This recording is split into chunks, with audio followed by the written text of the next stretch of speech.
of all, item 1 will be talked about between the hour of 4 o'clock and up to 6 o'clock. If we get done early before 6, we'll just take a recess until 6 p.m. and then we'll go on with the rest of the items.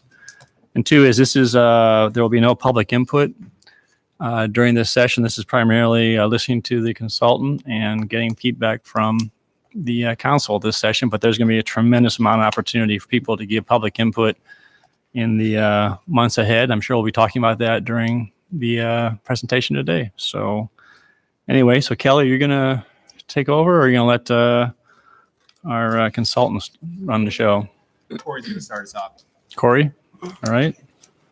Mayor, Council, thank you so much for having us here. We're very excited to kick this process off with you over the next many months. And this is going to be the first of several meetings that we have. And at the very beginning of the process, just as a reminder for the whole team, it's thinking about where are we at, where are we now, and then where do we want to go. Okay, my name is Corey Scott. I'm the project manager for the overall project. My name is Justin Platts. I'm with RDG. And Marty Schugert of RDG. And then Justin And Marty, could you just remind us what you do with RDG, just so we have sense of that? Sure. I am a licensed landscape architect. I work a lot in planning and urban design. And I'm the principal. I'm a principal planner, and we'll really be deeply involved in all aspects of the plan, but largely with the conceptual aspects, the overall master planning, a lot of the urban design characteristics and features. Great, thank you. Wonderful. Justin's going to start us off, but to look at the overall agenda, we'll look at the role of the comprehensive plan. And so Kelly will do an overview of some of the material that you've done in the past. We'll also look at the overall schedule too. So we will continue to do that to make sure that we all have a familiarity with that over time. And then go through a discussion exercise led by Justin about defining success of the project and the plan. And then, of course, doing getting out of our seats a little bit and an exercise of each of us working on identifying strengths and challenges for targeted topic areas that were identified in the RFP. And then circle back and talk about big picture outcomes. And so it could be a little esoteric now, but it'll come all into focus by the end. So I'll kick it over to Justin. Excellent. So a few reminders. We are here to listen. We're going to ask a lot of questions. Actually, we're going to ask a few pointed questions, and those might lead to other questions, but the intent is for us to understand. So we are trying to not only know what we can know, but understand why it is that we want it to be a certain way. There aren't any right or wrong answers. We, big picture, want to come away today understanding a lot more than we currently do. So as a comprehensive plan, the city council chose this route about a year and a half ago. So I'm going to quickly, for those of you that weren't on the council and those in the public that are kind of wondering what's a comprehensive plan, it's not a term we use in Ames right now. We refer to our current comprehensive plan as the land use policy plan. But in general, a comprehensive plan is a general term used across the country for the type of planning that we're talking about, which is long range planning. And this slide's trying to give you a sense that there's basic elements of this that go into a comprehensive plan, but each community is different. You have different priorities in each community, different planning horizons, different things that people want as policies to respond to issues that come up. I just want to point out, again, our land use policy plan was adopted in 1997. It had a 33-year planning horizon. It was a pretty long planning horizon. I think we determined about 5 years ago that we had already kind of gotten through the real valid life of that plan. And so we wanted to move into a new comprehensive plan. And the target year that we're looking at is 2040. That's been the direction up until now, is to think of it as a 20-year plan. And in a comprehensive plan, it has a lot of reasons to exist. State law wants us to have one. It requires us to have one, so that we can have zoning regulations. Most people are familiar with zoning, which deals with where uses are and how uses are conducted on property. And it also helps us do a lot of other things as a community. It helps us plan for our infrastructure, coordinate other interests of the city, and planning for a variety of things as these tiles are trying to represent to you. So we're going to have the ability to cover almost anything that comes up and decide how that fits into a plan for the city, or is that an issue that's dealt with in another plan that the city might have. When we were first talking about this, beginning with in 2017, council had a choice of what to look at in terms of the process. We decided to go with the new plan. We decided that the old plan just didn't touch on enough issues or didn't have the right approach to meet everybody's interest at this point. So we're starting from scratch. We're not trying to move policies over from 1997 and just tweak them. It's trying to reinvent or re-envision how the city is going to look at the future. And we went through this too. Our comprehensive plan is really currently based on about 5 chapters, and really it just focuses on land use for the most part. But these are the kinds of issues that you see cities grapple with across the country. When we presented this to you, we talked about this, and this is why we kind of ended up in the comprehensive plan camp versus a land use plan. We thought there was more issues out there than maybe just land use planning, even though that's going to probably be the heart of the plan. So from this discussion, the RFP, when we were seeking a consultant, we use these terms to describe to the consultant community what the city is looking for. These aren't determinate. These were just themes that we thought would likely come up in conversation. So even though the themes on the left here are the same ones you're going to be doing the exercise on tonight, that doesn't mean that all of those will be in a comprehensive plan. It doesn't mean something else might not come up during the next 12 months of working on this. But it's a way to get started on the conversation. And then there's also technical topics that we're not going to ask for people's opinions on. We're going to do demographic projections. We're going to identify where natural resources are. We're going to give more data and statistics to you as we develop the plan. So it's going to be an informed plan from data and also feelings and opinions from people about different issues. So tonight we're really working on the themes, getting a sense of where council is on different ideas before we get out to the public and start seeking public input on the same kind of ideas. So we're going to go pretty quick, but if you have any questions, feel free to interject on the slide that we're on. Can we make sure that council gets copies of all the PowerPoints? Because I'd like to Yep. have basically, for me personally, have a notebook basically, or a. So after tonight, we don't have it up, but by the end of the week, we're going to have a comprehensive plan webpage on the planning site. This will be one of the first things that we put there. So from now on, we'll start posting all public meeting material on that website. So everybody, the council and the public, can always come back and see it. Thank you. If I could add just one thing too, a comprehensive plan really deals with relationships that all of these various systems, whether they're housing or transportation or parks and open space and so forth, that are the categories of a plan, are all related to each other. And so one of the things that this kind of a document does is it shows how a coordinated policy might have various dimensions and how different pieces fit together across the kind of silos of traditional categories. And thinking about the schedule, the whole process, as I mentioned before, it's about where are we at now, where do we want to go, and how do we get there? At the very beginning, over the next couple of months, we are doing a lot of data collection, learning about things that you've done in the past, understanding those trends. And so there's a lot of material to go through. In fact, earlier today, I had one of the better tours of a community by Kelly. So I really appreciate him taking the time, and Eloise to tour the entire city.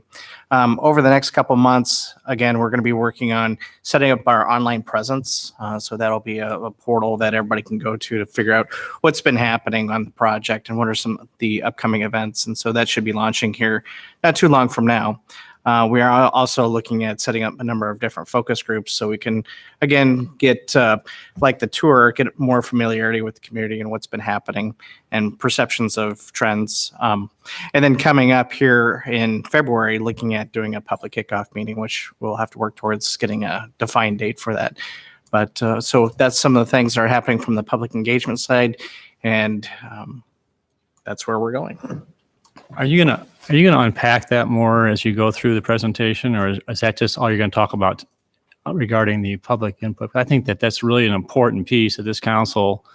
Is very significant in getting a broad cross section of people, and we're showing like 2 months for that, and then we're getting into some designs. So do you want to unpack that later, or you want to talk about that now? Sure, I can. Sometimes using visual aids also kind of helps everyone's understanding of what that looks like and how it operates. But in January, the focus groups is really a few days, about 2 or 3 days of conversations with folks. Either it could be developers, builders, it could be people who are with Chamber of Commerce, economic development, people who have interest in the cultural resources, and a number of different cross-section of folks here in the community. But the idea is to really become familiar with what's been happening and where people see things going. And then from that, we distill some of those conversations, bring it back to you so we can reconcile and get things in correction. And we may be coming back in January and having that conversation. In March, I think that is a critical milestone because, and I'm just going through the steering committee pieces at this point, we will have some public events and activities, and we need to bring back to you where those trends are. And we've also looked at some of the data collection and where the trends are for that. And so those two come in alignment. And from that conversation, talking about scenarios for the future. Once we have some direction from you about potential scenarios, coming back in June and looking at here's where we've gone with those scenarios. And then again, coming back in September, showing you what some of the results of how we've explored those scenarios. At the very top, we've got our various public events that are happening. And so February is, we physically can't meet with everybody in focus groups. And so we want to meet with as many people as possible. We can have a centralized event or we can have multiple events. But the idea is to make sure that we're kicking out the project. We're allowing people and encouraging people to get tighter into the project. And then we want to look at exploring how we look at the future in various design studios. And I hesitate on kind of going into a lot of description on that because a lot of it is based on the quantitative and qualitative information, getting direction from you, and then developing those scenarios. So that's all happening in 1 month. Before we see the students leave, we want to make sure that we're connecting with them in April. So happy to kind of go through a playbook with you. And that's something that we've developed with the staff and the communications plan. So That will further unpack the process that you go through. I think one thing, just what I've heard the last year is a lot is the refrain is, we didn't know about this. We didn't hear about this. And I just want to be clear as, as mayor and as leading, leading the council is that is absolutely critical that we get as broad a cross section of our community. And if we need to take more time, I think it needs to be taken because the point is everything that you mentioned, the students, it's young professionals, it's people who have different areas of focus. And I'll be a broken record, and I'm not afraid to be a broken record, but it's absolutely critical that we capture everything because I think what's happened previously is that didn't happen. And when you get really narrow focus, we basically have a tool that we basically start unpacking or we start disassembling early on. And I believe I speak for council. That's what we're expecting to happen. And that's what we're expecting the consultants to be doing. And it's just a matter of, we want to make sure it is happening. And 2 to 3 days sounds fairly optimistic in early or mid-January. And I think we talked about this before you were retained, and you said you'll do what it takes to get the public input, and so it's going to. And we have a tremendous dynamic community, Right.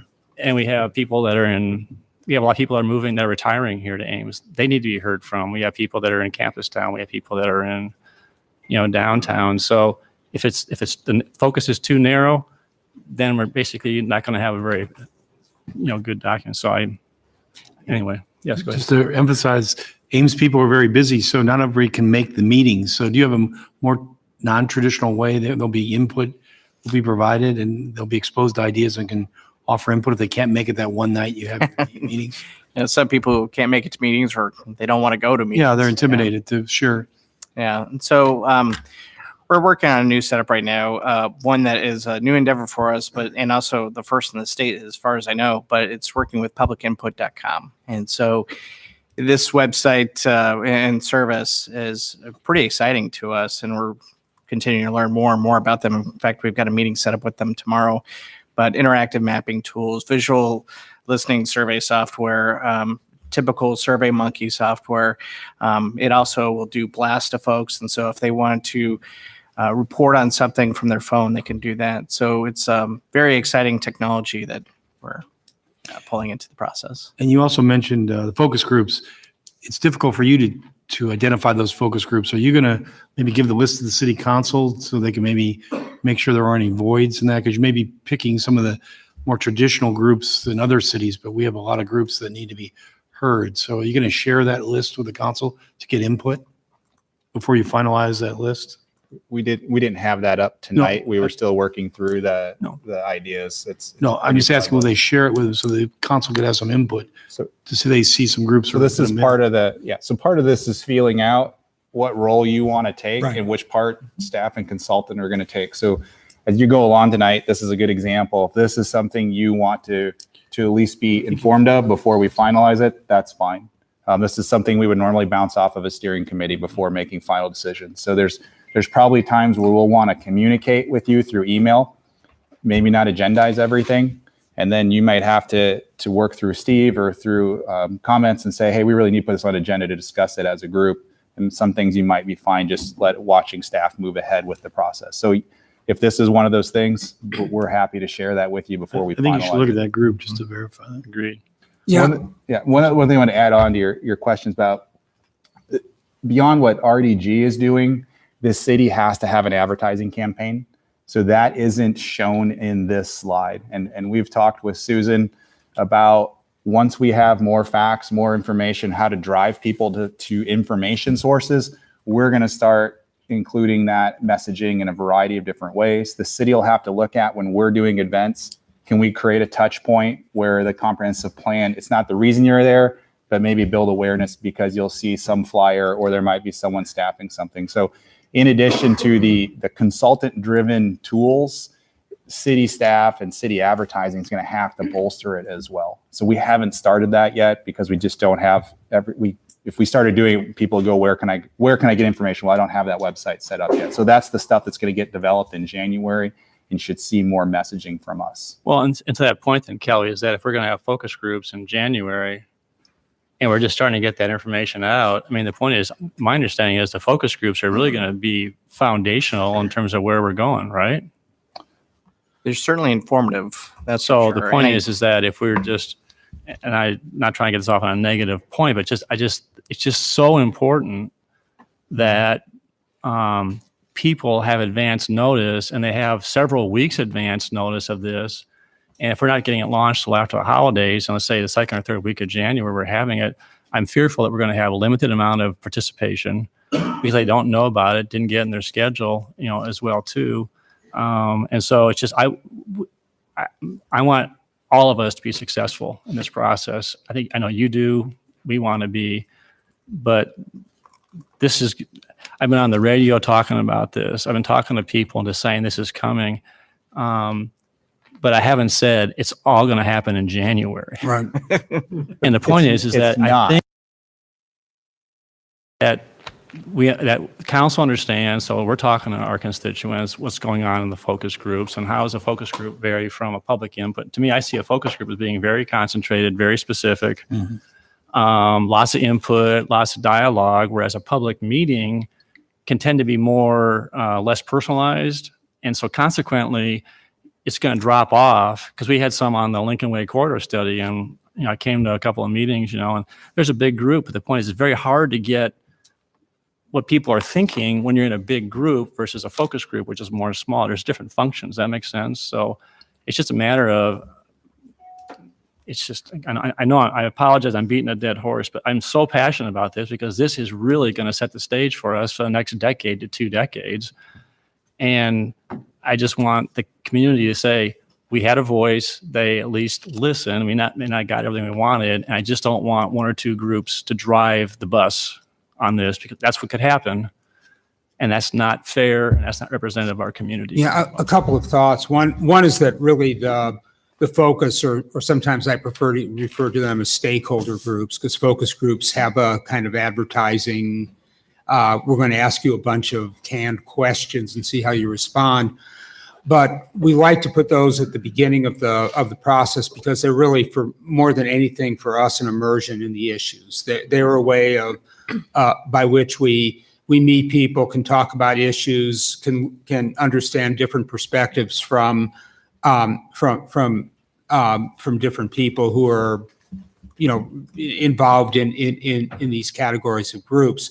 So we really do critically need your help in identifying groups beyond the usual ones that we use, and also the participants and people who might be good to talk to and have things to offer. The groups are really kind of informal discussions of issues from various perspectives. Another thing that we're vitally interested in and would like to get your perspective on is the geography of the process. That is, if there's a public meeting that's a citywide City of Ames meeting, it's pretty arcane and abstract. It's pretty hard to figure out what that means. So in a lot of cases, we think that it's important to have events that are neighborhood based, that go into specific areas, because then we'll get a more kind of granular view of issues, and different things strike people from different ways. And if that is something that you think is important, and I think we do, that we'll want to structure a lot of elements of the group and meeting process around geography as well. Bottom line is that we want to make sure that we're covering as many bases as possible to give people a whole spectrum of ways that they can participate in the process, and frequently that involves us going to them rather than them trying to come to us. So in regard to these more local events, do you utilize pop-ups at any point associated with other events? Yeah, we'll show up at a restaurant or a McDonald's or a place that's in the community. So all of those devices are in play, and we think should be incorporated into this process. Well, I would just confirm that I completely agree with what John has said. And actually, my question would be, what is our process for having the input on the stakeholder groups if we don't have any more meetings this month? And do we have a formal process for taking these votes? Steve mentioned, or maybe it was Kelly mentioned, comments or working through Steve. That seems kind of behind the scenes as opposed to... So right now, again, this was one where staff was going to try to make contact with a diverse range of interests to do these informal interviews. If council wants an approval process on that, then we have to add that in. That wasn't one that we were thinking we were coming to verify that these 5 attendees were going to be in this group.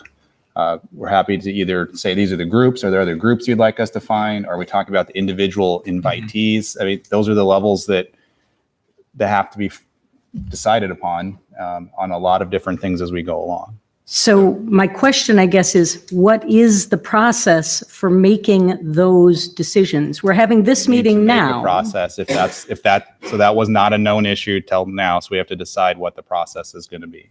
What I was articulating was, we internally would make a list of the groups, not the attendees, because we want to verify the groups are appropriate, and then try to find attendees and send invitations to them. We would need to do that over the next 2 weeks, so that by the beginning of January, we could send out invitations for a meeting at the end of January, which is what our goal was at that point, at this point. So, okay, that doesn't quite answer my question, We but can take care of that one. We have a meeting on January 8th, so we can, if you want to vote, you said you're going to send it out, you're going to invite people when? At the end of January, middle of January? Well, we wanted to send invitations out at the beginning of January. Okay, so after the 8th would 8th? be, I mean, if we were doing it the 9th, that's probably about the end of when we'd want to do it. Not the 8th, it's 10th. So I that's mean- the question. Do we want Yeah. agenda items to approve? Right. What I'm hearing is that you were going to take care of this and we were going to stay out of it essentially. Yeah, I don't think you should. And that if we need to change that, then we need to change the timeline as well. That one might not result in a timeline, but yes, the 8th would be a critical date to get sign off on the groups so that we can start contacting people to get them involved in something at the end of January, beginning of February.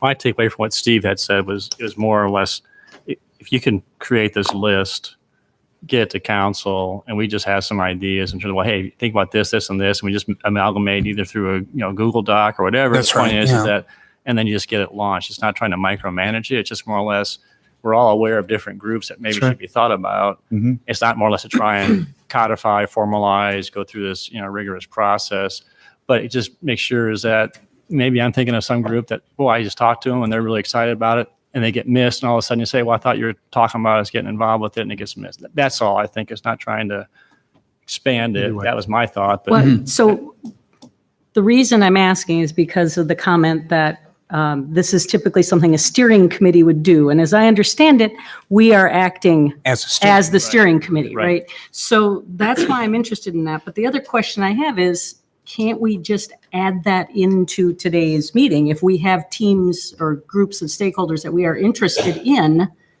can we not give that input today? Didn't you, So- I thought Steve said that would be a part of. I guess they're not ready to give that list yet. So I thought it was, but so I'm not trying to leave schedule, but the first item on the agenda is talk about process. So we're starting to go into that slide. So I would say, let's move off schedule, go to the process slide. We have some brainstormed groups. I'm going to look them up so we can tell you what direction we're kind of going. And again, any input at any time on any subject, please give it to us. If you're talking to somebody and they are like, wow, the comp plan sounds like a really interesting thing, send them to me, send them to my office, send them to the planning website so they can get involved. It doesn't have to be a formal invitation. So again, I'm always here. They're here in select times. So when people have questions about it, they need to come to our office. And if they want to meet with us to talk about it, we're always going to be available for that in this process. So we're trying to get a good sample to start with, but as you think of other things, that's possible to send it off to us. That maybe answers the other question that I had, which was more expansive than just this particular issue of the stakeholder groups. So thank you. all right. So with that, we have a few questions for you, and we would like to ask them of you, get your answers. We can go around the table if we'd like. You can jump in. What we're going to do is try to attempt to capture this by simply typing on the screen as we go. If you see it going up there incorrectly, doesn't match with what you said, please say so. And I'm going to do my best to type in front of all of you at a fairly reasonable rate. I will make spelling errors. We have spell check. We should be able to catch some of You're a those. very brave man. But if you see things, please let us know. And this goes to Gloria, your question there. If meeting with Group X is how you know that this planning effort, that the process to get us to a plan is how we will know we've been successful, we want to know that now. So if there are groups that we know that we have to meet with to know that we've been successful, if an indicator will be that we have met with X% of group Y, we want to know that. Does that make sense? Excellent. So here we go. And I'm going to try to blow this up so y'all can see it.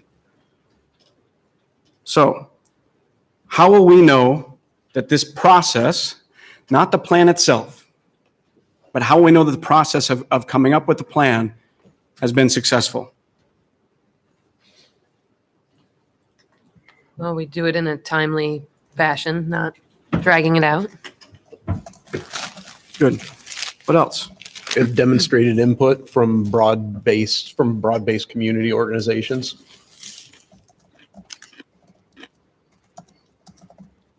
This needs to be tailored to Ames. We're not Minneapolis. Good. I think it needs to be realistic, sort of dovetailing on what Tim said. Needs to be realistic. Okay. Implementable, things that can actually happen.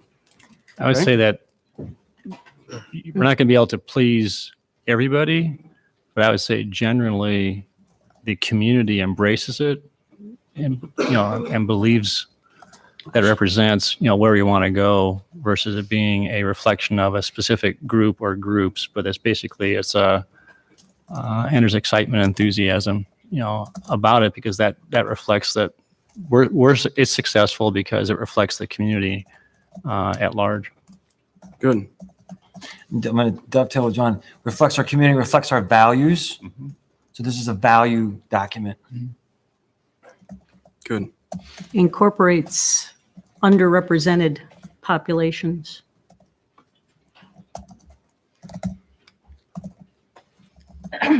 Good.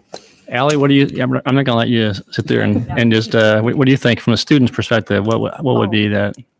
I think that if students and everyone else in the community was able to understand each stage of the process, that everything is transparent enough that students like me who may not understand the inner workings of the city as well as I do are able to follow along and know when their input is needed and areas that they feel like they can contribute to, or at least just know what's happening. Good. I would say just generalizing from that, at the end, if everyone in Ames or like most of the people in Ames has heard about this a few times, just knows that it has been going on. Not everyone's going to take part in the conversations, but everyone should know that it's happening and make their decision.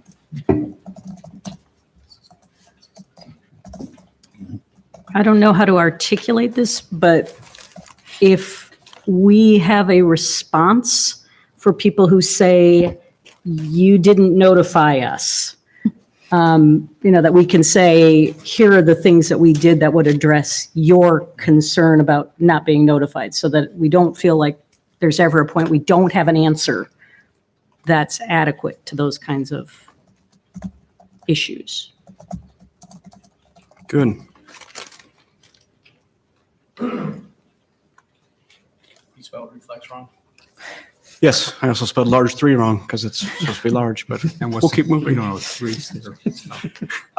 there specific indicators, specific measurements, things that we should be looking for, or that at the end of this we could be able to go back and say, we did X, we did Y, as opposed, are there objective measures that you think are important at this point? Could you ask that one more time? From the indicator standpoint, there's subjective and objective. So the subjective aspects might be that all the folks that we hear from generally feel like it seems like there's consensus that we're going the right direction, and this plan has captured what the community is and wants to be. An objective measure might say that we held 15 meetings, and as part of that, there was no less than X amount of people involved, that type of thing. Some folks like to do that. Some think it's kind of hard to that alone wouldn't necessarily be success. So it's just a question from your standpoint, are there objective measurements? Are there certain things that you would like to make sure happen? And this is during the process During objective? the process. So not looking back, it's like one objective measure might be, in 3 years' time, how many major modifications are made to the plan? Sure. That would indicate like a plan that there isn't wide agreement on or something like that. Right. But that's too late, right? Is that what so you're looking for objectives or for measures that you could take now? Or at the end of the process, as when you adopt the plan. Yeah, but not looking back in time like that so much. No, though I could phrase what you said as to say that we will have engaged a process that would mean that we do not end up with. Sure. That's still predicting the future. But not measurable, yeah. Okay. Little tough, but it is a measure. I mean, it is something that the document was quality and the process was quality because we aren't having to change things after the fact. So I think that We have to build in, this is the tension that we believe in having a planning document, but there has to be a degree of flexibility in this because we didn't hire consultants that have a crystal ball. Yes. And so as a result of that, because none of us up here know the future, we can only make these kind of plans with as much information as we have and as much of the ability to look forward. But it's foolish for us to think that we know with 100% certainty what the future holds. So there has to be a degree of flexibility built into this. And I would imagine that's true of the process as well. So the process and the resulting product. At the very least, the ultimate product. Otherwise, we saddle a future council and community with something that proves to be more of a burden than a blessing. So the goal is to create a document that will be a tool and not a hindrance to development. Good. How about a measurement halfway through the public input timeframe process that's just a poll that asks if they've heard of it or not? Facebook or internet or some sort, and Yes. yeah. I'll suggest something. It's a little half-baked, but I'm thinking that if we come up with a sense of how many different neighborhood-oriented outreach episodes we want to have, then given that number, I'd want to do more than one outreach to each neighborhood so that we can get a sense of whether the participation is kind of dwindling when you go back, like you sort of tapping out the interest in that neighborhood. So again, I don't have any numbers here, but that's a sort of thing that we could think about. Good. Do you ever do outreach to like high school students to get a youth perspective? Yes. I would like to make sure that's part of this process. Very good.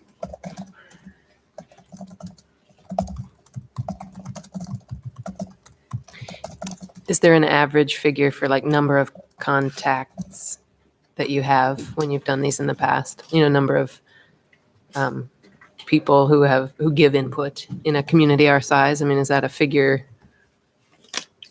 that ever get a stable number for? It's across the board. Sure.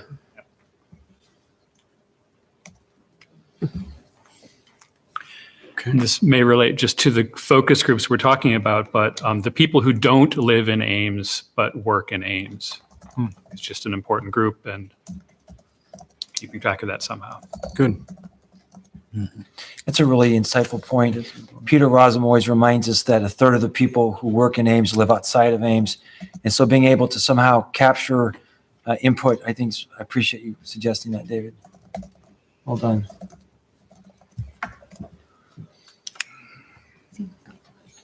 Okay. Let's move on to the next question. We can always come back. What is the number one priority you would like to see this process accomplish? The process creates the whole plan, doesn't it? It does. So Okay. that. Yes. Yeah, exactly. Yeah. So a sorry, plan. plan that results would be, could be a number one. Yeah. But as you think, and you don't have to jump into it, but as you think about it, if there's one thing that this process should do, what is it? Well, and this may be just sort of a truism, but this is a document. We're not doing this just to have fun. We're doing this to create a document that will be a tool for future councils to create certainty for our planning process. So we could have a choice. We could have chaos and just let things develop as they materially do. There's a cost to that. So we've made a decision that there's value in having some level of planning. So the criteria we have to have a document that's actually helpful for providing direction for the future of the community. Good. I would say is building a one-mindedness around a common vision for the community.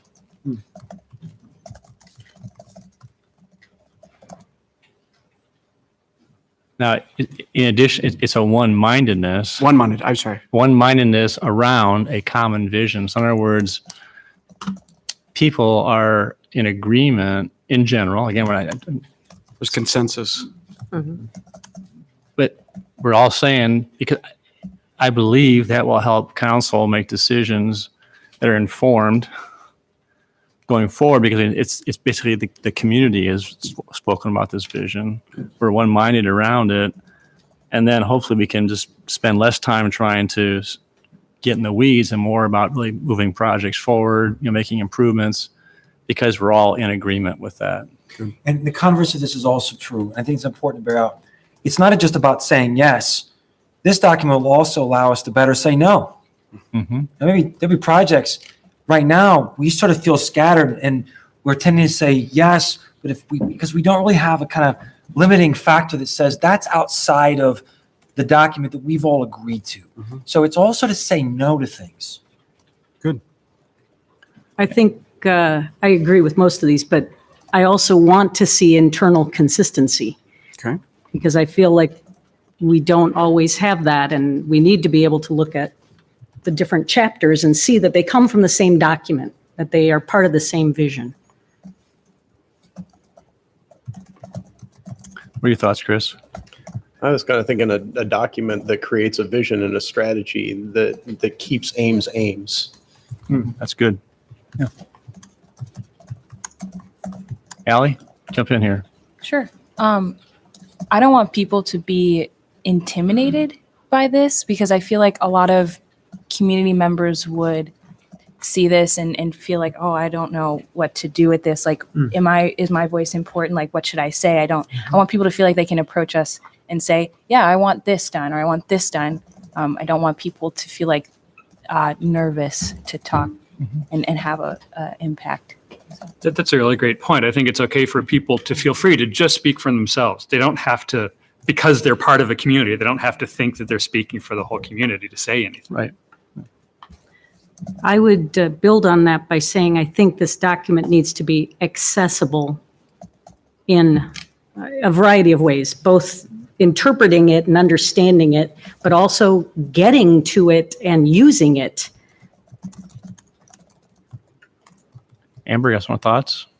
I mean, I like what's been said already. For me, I really like the first one, that this is a document that is going to be used. It's going to be helpful.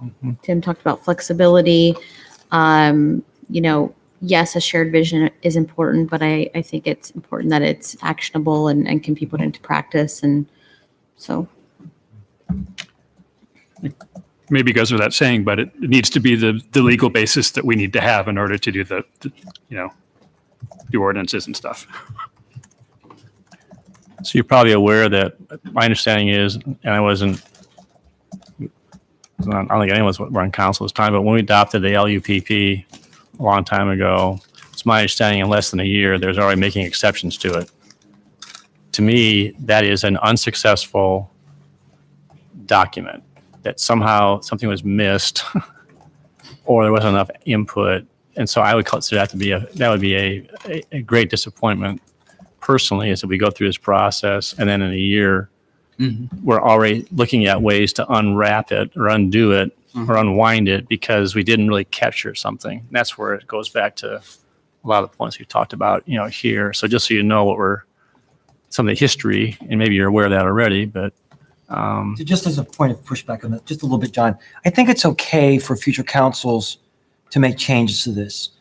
My concern is the way in which they make those changes. So is it casually disregarding that? That would be a problem. But there may be issues, and I'll give you an example. There may be an employer that goes through rapid expansion, and that might cause some changes in the growth of the community we couldn't possibly anticipate. So I want to qualify a little bit. That's fair. The changes might be okay. It's just for the right reasons. So maybe this actually goes back to that indicators question before, but the reason a lot of those changes were made is because it took so long to develop the plan. And so having an efficient development of this plan, and I don't know what we consider efficient. Is it a year? Is it a year and a half? Is it 2 years, 2.5 years? But not 7 years, which I think was what I heard the trajectory of that planning process was. It was incredibly long. So maybe that's also an indicator. How many years do we expect to be going through this process? And Not 7 years. Less than 2. Yeah. Less than 2. less than 2. So there's one of your indicators, completing this plan in under 2 years. If I could suggest one. Priority? If I could suggest one that might sound facetious, but a priority of the process is to establish priorities. And that isn't meant to sound silly, but there are many comprehensive plans that list 400 policies. And when you have those kinds of lists, none of them mean anything because none of them are really going to get done. So it's really kind of establishing what the primary focuses are from a community perspective.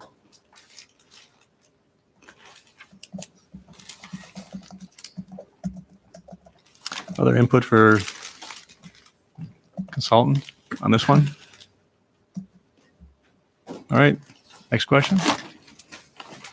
So what questions do you have, or what concerns do you have about the planning process?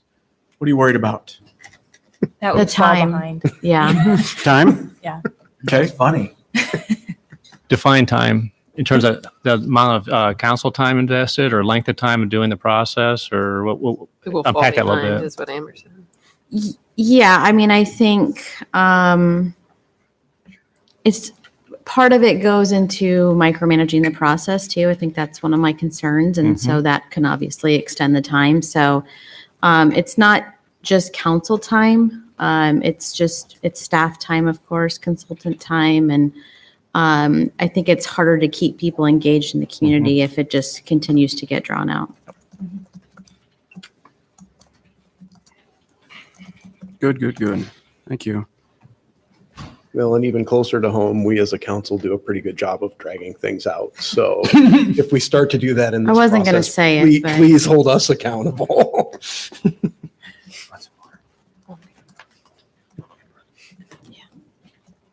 I would say this one's been verbalized already, but just making sure we get all the input that wants to be given, right? And I'm not necessarily concerned that that's going to be an issue, but that just when I think about the process, that's a something we want to make sure we get right.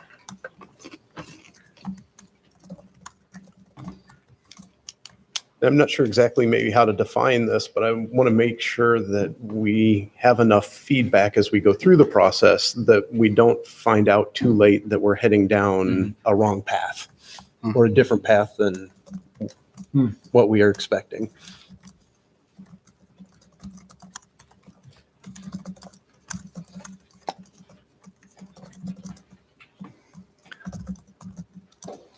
I have concerns that people involved in the process, well, community members involved in the process might not understand the difference between what we've currently got and a comprehensive plan. And so I want to make sure that that there is an understanding that this is about more than just land use.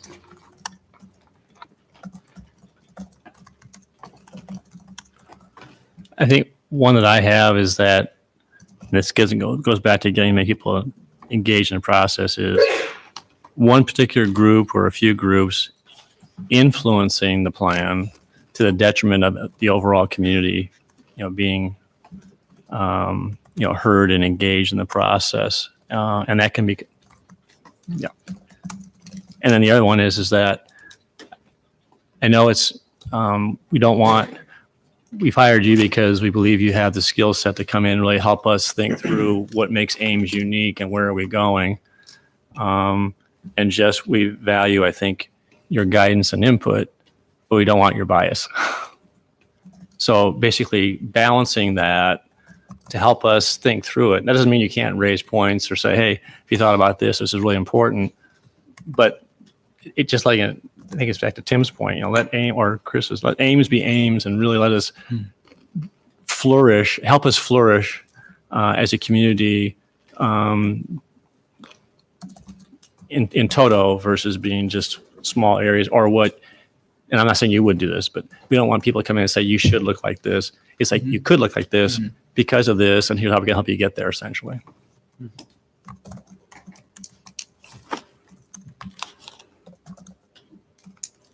David, got anything you want to throw in there? No, it sounds good. Anybody else? So before you leave these slides, I said I would look up the kind of some of the headings of focus groups. So I'm just not necessarily every one of these would have enough participants to be their own groups. So some of these might have to be merged. So this is the list that we had started kind of brainstorming off of. So I'm just going to read them in no particular order.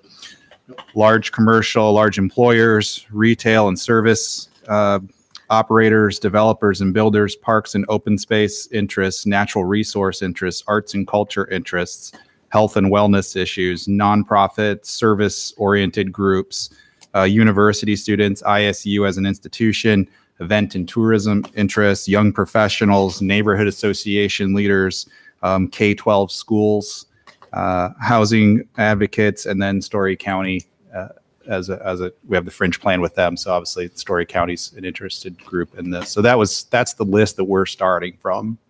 Did you have anybody in there from the, like retired, in a group that would be like, like Harvard Senior Services, because we have a growing, It's fine to include that. So Part of, nonprofit services yeah. is really broad. So I mean, in terms like you got Northcrest, you got, growing, assisted living as well as independent living. And so I think that's a contingent, and they have a lot to offer and have great perspective, and they're coming back to Ames for specific reasons. And we want to capture that, I think, as well, too. And did you have high school students down there as well, too? I said K-12 schools. Pardon me? Yeah, so that's already in the plan as a high school student event, but yeah, K-12 schools, Gilbert, Ames School District. You mentioned Story County as a fringe partner. What about like Gilbert be included in that too?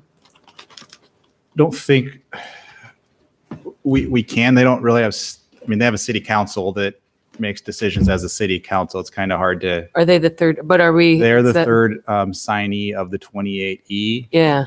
So I don't, Somebody? Yeah, I don't know. I mean, we can reach out to them, but if they don't want to have an agenda item to talk about it, I'm not sure that Sure. we can do.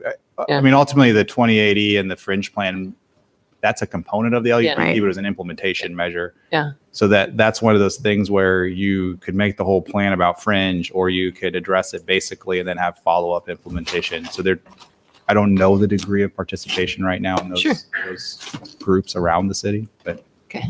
we can invite them. I don't know what they'll want to do with that. Yeah, I just thought of when you said fringe partners, but it's I believe you.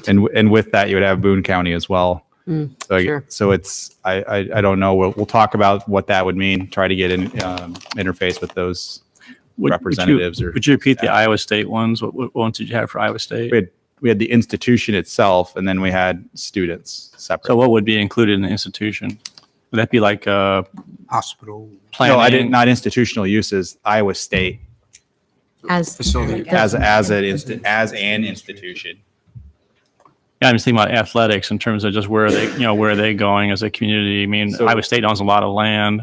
So we, What's so the we would plan? typically try to interface with the university as one voice. Okay. Not go to different colleges to Okay. get input, so that we have a centralized message from the institution. I'm trying to remember the list. Was there any kind of people who focus on affordable housing yes. as a group? So I said housing, which could be housing builders, it could be housing advocates. They could also be in a nonprofit service, depending on how you look at that category. So yes, I would say they'd be covered in one or two topics. Okay. Again, these might be merged into larger groups just to get everybody together. Transportation interests might be. Transportation I left off, but that would be one. Good. Do we have a means of capturing the underrepresented groups? I mean, Because I listened to those Just- groups that you yeah. listed, and a lot of them seem to be kind of mainstream, maybe majority white groups, maybe majority, we could I don't know, easily reach out represented. to groups like the NAACP and try to get them to say, hey, are there other people you're aware of? Can we meet with you? Do you have groups that you want to caucus with and give us feedback? Yeah, that's a possibility for sure. I mean, we weren't trying to exclude that, but I didn't really Yeah. have that written down exactly how that's a targeted group necessarily Well, without starting to list every single minority Yeah, you could and come I- up with in the city. I don't know how you represent the underrepresented That's- effectively in a stakeholder group, but it seems like there should be some way to do that. One thing that we had some success with, and it's sort of a moderate success, but this was in Midland, Texas, where there's very much a white establishment city, and then a very large Hispanic population that isn't very, as you could probably imagine, not very heavily engaged in city government or other. So we actually went to community centers, and I wouldn't say that the attendance was credible, but we would get 10 people or so to a meeting who probably would never have been heard from before. So, maybe identifying those kinds of locations that would have a good chance of being within people's kind of normal routines. you don't That's really not a have kind of an that. instant, So we're aware of that. We don't know that we have the answer tonight about who to reach out to, but we're definitely willing to try to get in contact with people about their ideas about how to approach that topic. Did you have down environment or sustainability in that or not? I didn't list sustainability unless you're interpreting natural resources to mean that. So sustainability it would be another term that I would put as a potentially I also a saw group. on your slide, one of the first slides you had down there, you had inclusivity and diversity. And I'm thinking about NAACP. I'm thinking about Dr. Reg Stewart's, department on campus in terms of inclusivity and diversity. I think those are pieces that if that's in there, you got it, great. It's just more or less we make sure that we capture that as well too. So so that's our goal, is to try to, that's probably the term that we would have worked under to try and reach out to other people that aren't, as you said, maybe mainstream as you would think of in this room. Were faculty covered in the list, the Iowa State faculty, as opposed to the institution?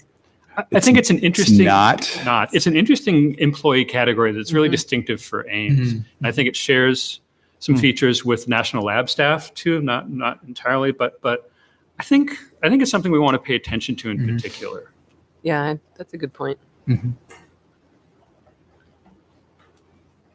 don't know how you do it. And the question is, we just talked about last time, was the how technology, how do you get that piece woven into the conversation, or is that just implicit in all these different categories?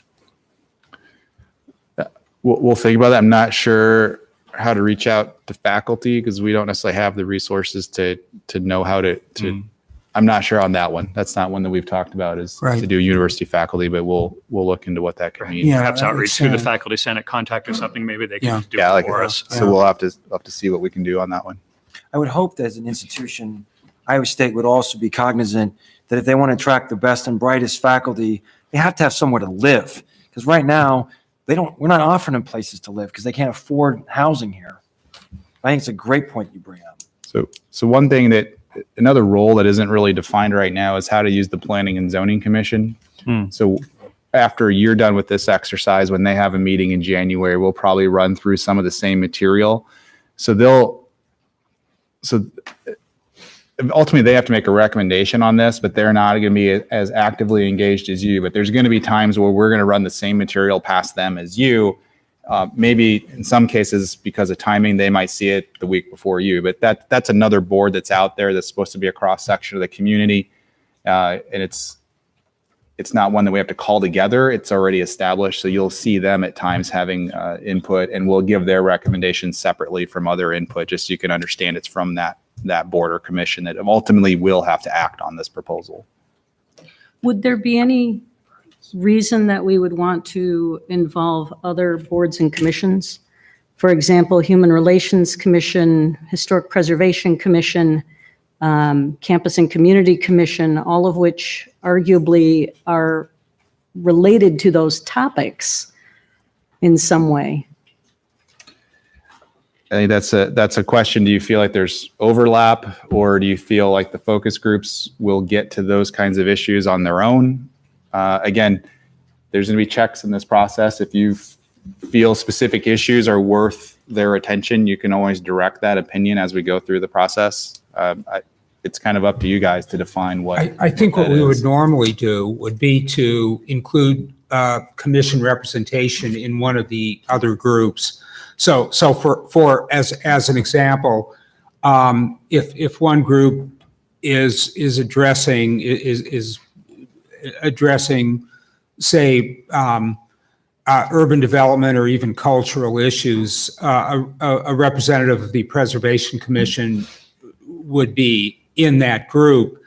There might be a reason to meet with the commission as a whole, but that's at least where we would start.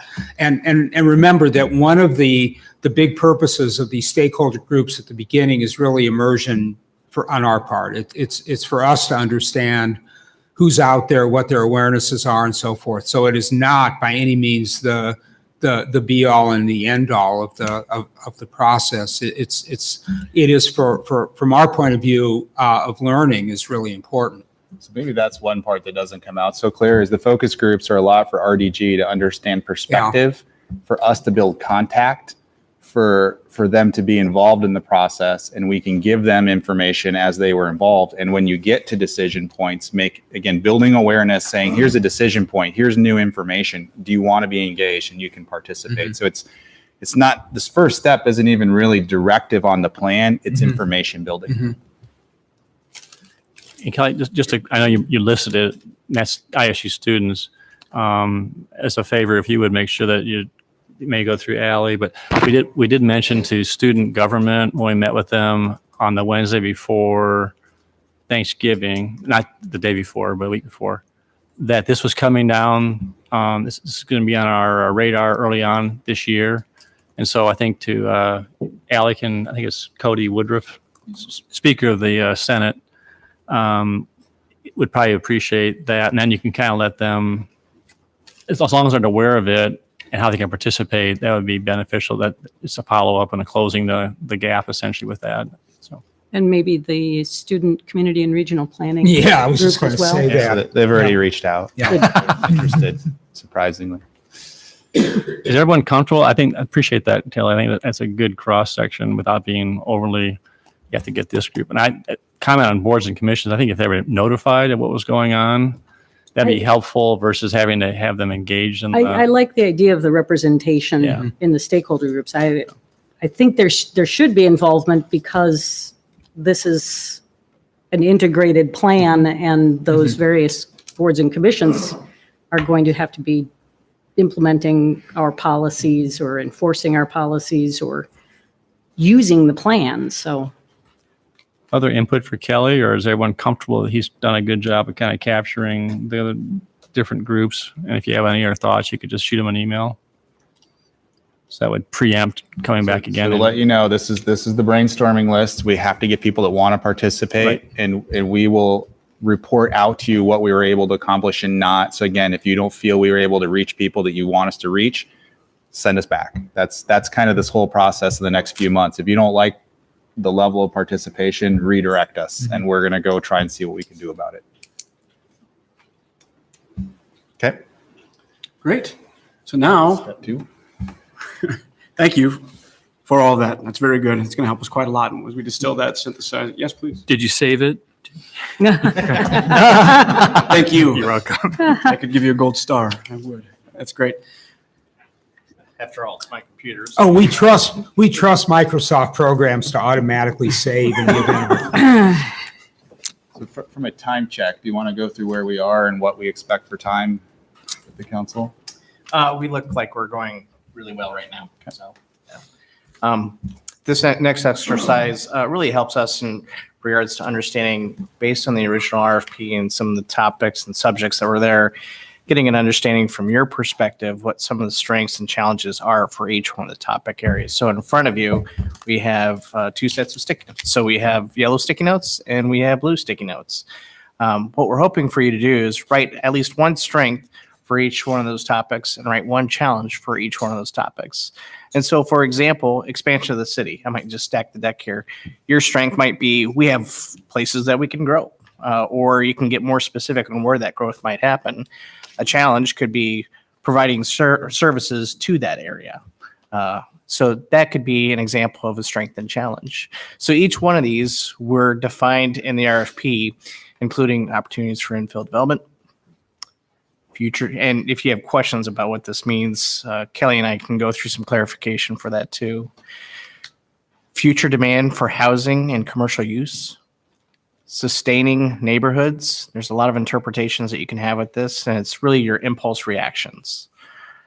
Support of social and cultural connections, transportation choices, including transit, bicycle, walking, sustainability, well-being and healthy living, sub-area planning. Maybe there's a particular area that's doing well. Maybe there's a particular area that we need to do some more focus on. Urban fringe management. So that's a little bit more with the coordination with the county.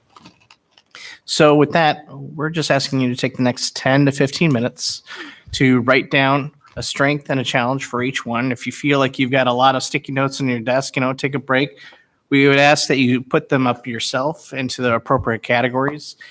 And then we see this taking about 10 or 15 minutes. And as you see people getting up and putting things on the boards, we know that maybe we're running a little bit ahead of schedule and we could do this in 10 minutes. But the hope would be that as you're putting that up, Marty and myself will be looking at all the responses, clustering the like responses. And so we can kind of see where some things from your initial reactions are rising to the top and then having a little bit of a conversation about that. So, And I think in the discussion of this and from the feedback from council, it wasn't that you had to have one for each challenge or strength in each group. It was what are kind of your 10 priorities. Some groups you might have 2 or 3 priorities and one of the other issues doesn't really resonate with you. So it's not that you have to have one in each group. We're trying to, again, figure out what really are the priorities. And just to make sure I'm saying this is not perhaps obvious, this is not an exercise saying this is what we see. For example, you talk about expansion of the city, that's capturing what the current pressures are. You're wanting us to think long-term in terms of a horizon of 15, 20 years. it's totally to your interpretation. Well, but it's important though. This is an exercise that will be incorporated for a planning document. It's, in other words, we have an Eastern industrial area that hasn't even begun to be started. So we would think about the expansion of our housing base, not based on our current inventory of employers, but we want to think about this in terms of potential, right? So yeah, so this was, it does have 2 purposes. And if you wanted to note that it's about right now versus the future, that's fine. But in the RFP, we're trying to direct the consultant to themes about the future. So it's definitely weighted towards the future rather than now. But Okay. I mean, one of your weakness might say, right now, we don't have this. We want this in the future, right? So it's a challenge now, and it's something that's of an interest for the future. So Okay. I'd say lean towards the future, but obviously a lot of your experiences are based on now. Okay, thank you. Yeah, and again, the other thing too is that we've had a tour. Marty and we've read through the documents. Justin's lived here for 16 years roughly. And so this is also an opportunity for us to learn of things that we need to continue to investigate and do some probing. So, And so when we reconvene, you're going to review these or for the people, because this is being televised as well too. So those at home will be able to actually see or hear, and also in the audience will kind of hear, kind of summarize that. Is that right? Yep. We'll circle back on that. Exactly. All right. So we're going to go ahead and take a 15-minute recess as council goes ahead and start doing their assignment. So.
We met her.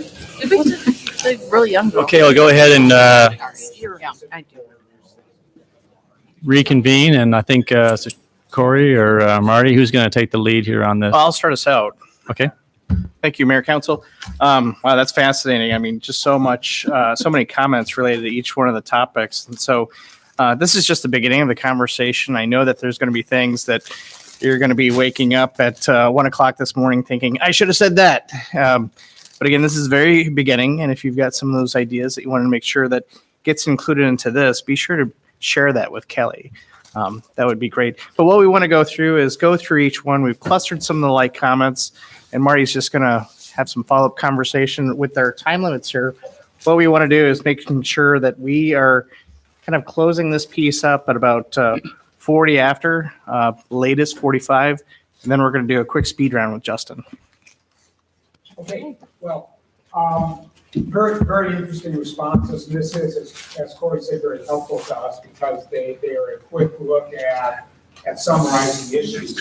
So in no particular order, although maybe we'll do it as much as we can in the order that it's in, expansion of the city. The preponderance of your comments grouped around a strong economy, the fact that there is a city that is in fact expanding and needs to accommodate that, as well as landowners in the surrounding area, particularly southwest, that are willing to be annexed. That's an important thing because if we face nothing but opposition, expansion becomes difficult.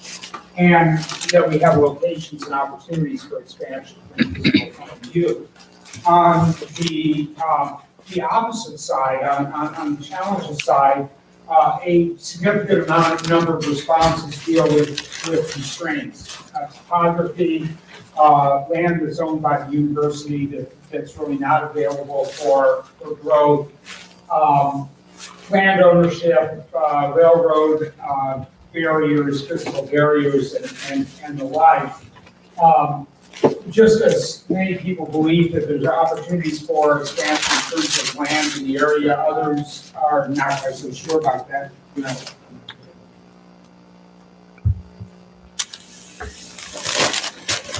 So I want to let council know while you're taking a break. We'll transcribe these literally for you and send them out. So if you think we're paraphrasing it too much, then you have a chance to see what was actually written.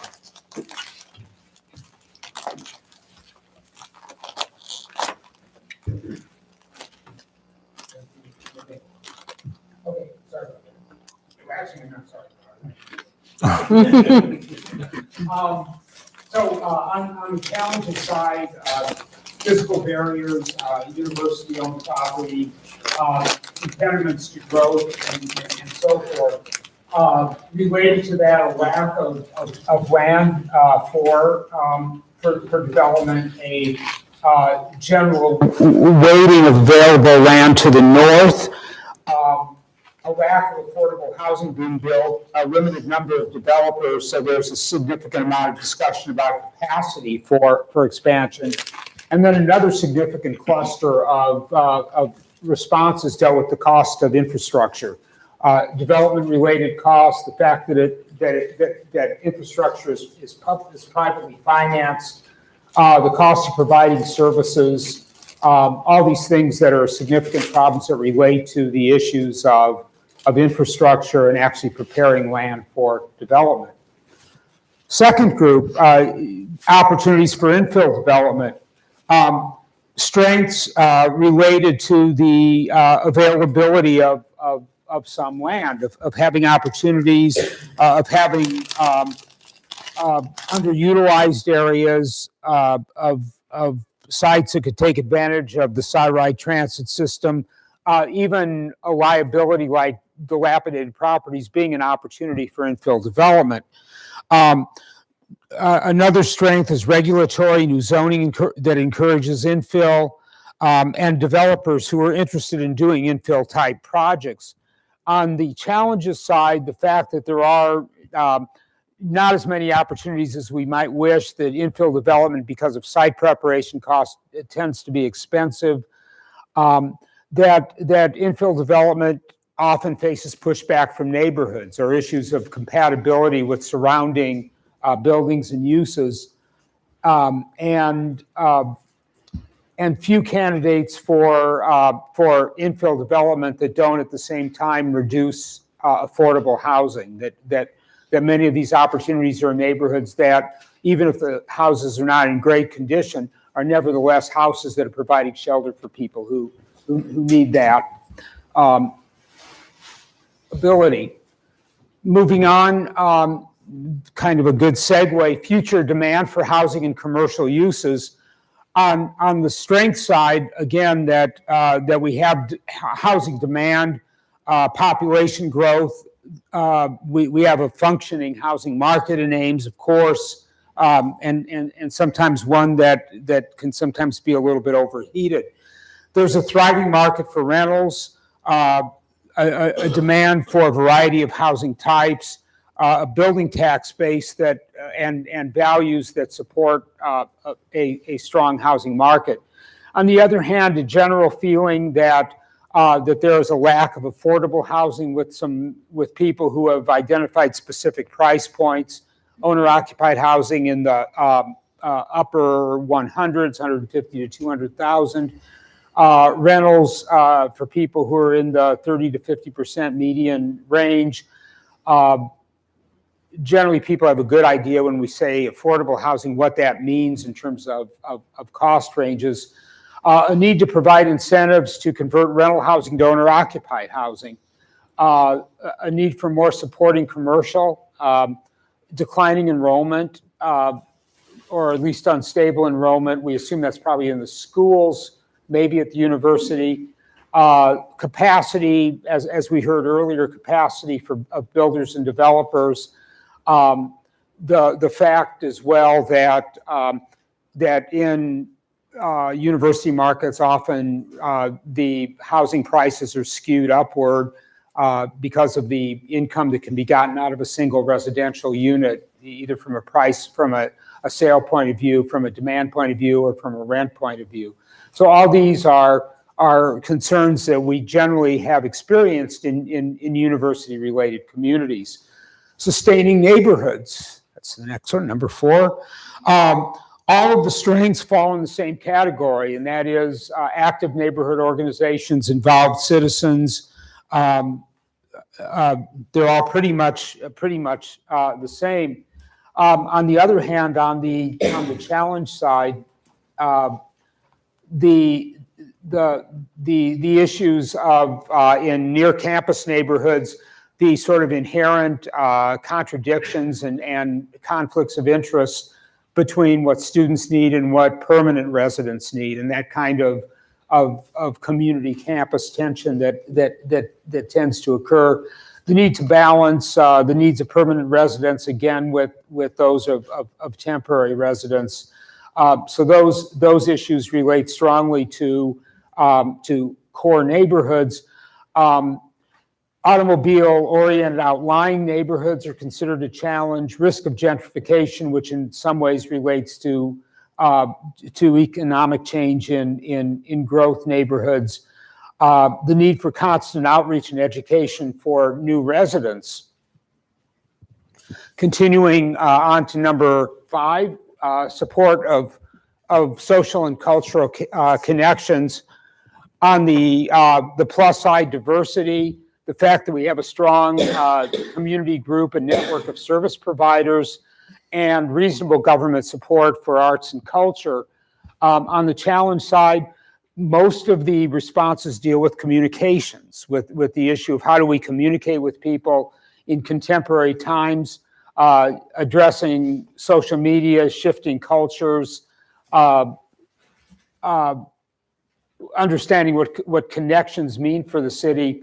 Another challenge is high turnover in residents, and another yet is how to create better integration and connectedness between the student population and the community population. On the number 6, transportation choices, the strengths really relate to balanced transportation, the Complete Streets Plan, a good bike system, a variety of alternative transportation choices and alternatives like SciRide, and the Ames Electric Utility. Challenges, on the other hand, are weather, which I'm quite certain we won't be able to do anything about, although that, I suppose that gets into climate change. Creeks and railroads, physical barriers, lack of direct routes, cost of transportation facilities, a limited network for expansion of the transit system, gaps in the network which relate to the lack of direct routes, and the need to shift transportation modes and default thinking from automobiles for the majority of trips to other modes of transportation. Moving on to sustainability, number 7, the strengths are passion about the issue, about an understanding of sustainability issues and engagement in those areas. Another strength being the actions of utilities, challenges the issues of how do we reduce carbon footprints, how do we change transportation modes, the dollars of investments in sustainability improvements, a need to take a more holistic view of policies to make sure that we're moving in the same direction and not contradicting each other, to see historic preservation as a sustainability issue. Number 8, well-being and healthy living. The strengths are recreational opportunities, a real interest in the community in wellness issues. Challenges, on the other hand, are limited facilities for program expansion and problems that people have in setting priorities, putting aside time when they're busy doing other things. Number 9, sub-area planning, by which we, of course, mean the health and character of smaller local areas in the city, other than just total citywide concerns. Strengths are that it's very easy to define sub-areas, to focus in on the areas that are important. We have sub-area plans for some focus areas. We recognize that these special areas exist and are of value. On the other hand, primary challenge is that we really don't have an overall vision for the health of specific areas. We don't plan with a vision, we react and lose sight of the larger picture. Finally, number 10, urban fringe management. The strengths are that we have policies in place that maintain standards for future growth. There's a good relationship with surrounding jurisdictions, which is very important, and a couple of responses cluster around that. The challenges are some of those very same relationships, including compliance with 28E, artificial limits, communities bumping into each other, having various kinds of conflicts that are inevitable when places border on one another. So a variety of very interesting responses. This really does help us a lot in terms of our initial thinking about the directions and priorities of the plan, the groups that should be involved in it, even the kind of processes that we plan in terms of thinking about the next few months that are really quite critical in this effort. And it's 5:40, just as promised, so. Well done. Any immediate reactions, comments? And I don't think too many of those surprised any of us. Well, really appreciate spending all that time on it too, and in light of time, I'm have Justin go through the I speed just round. want to stress too, is for council, that I mentioned to Corey that 15 minutes went by just like that. So I would encourage council to think about it. This is kind of stimulating the conversation. Is I asked who he wanted to go to. I think we just email stuff to Kelly. If you have additional things or thoughts you want to put in there, and actually after we get the list coming back, it might be helpful to. So I think if you're going to do that, if you would do that the next couple of days, to be fair to the process, I mean, we don't want to ping Kelly with a thought every 2 weeks and that other people aren't taking advantage of that. So we do want to be kind of centered on the meeting date. If there is follow-up in the next day or two, I think that's completely appropriate. We can capture that and give that as feedback. So before we send these notes out, if anybody has anything to add in the next 2 days, I mean, there's no decision-making happening here, but if you have other thoughts, we can add it to those things in the next couple of days. Excellent. So, as Corey said, it's time for the speed round. What we'd like you to do is to limit your responses, one if you can, to each of these questions. Not one collectively, one as an individual. What effect could or should this plan have for the people of Ames. The next question is similar but different. Now, we want to know what effect should this plan have on the community of Ames? One is more broad, collective. The other is about the individuals who make up that community. I think for the people, some ownership and what the future looks like. Excellent. What else? Inclusivity for the people. Ownership and inclusivity. Say predictability. Predictability. Good. Equity.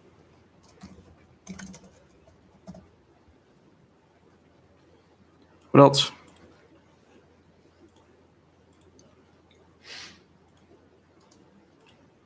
Inspiration.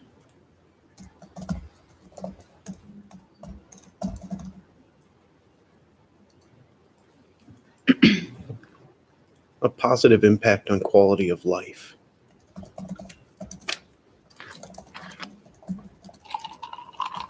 Good. Any others? Direction for growth. It's a planning document.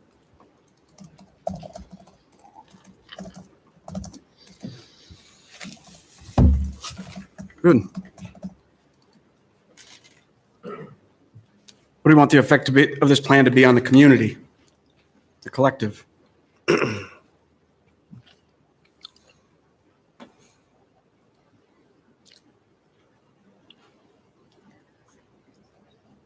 I guess I'd say the same thing that Tim just said, pretty much, which is the direction for growth or direction for Decision making. Yep. Good. Good. everything that, all the policies, direction for our policies of growth.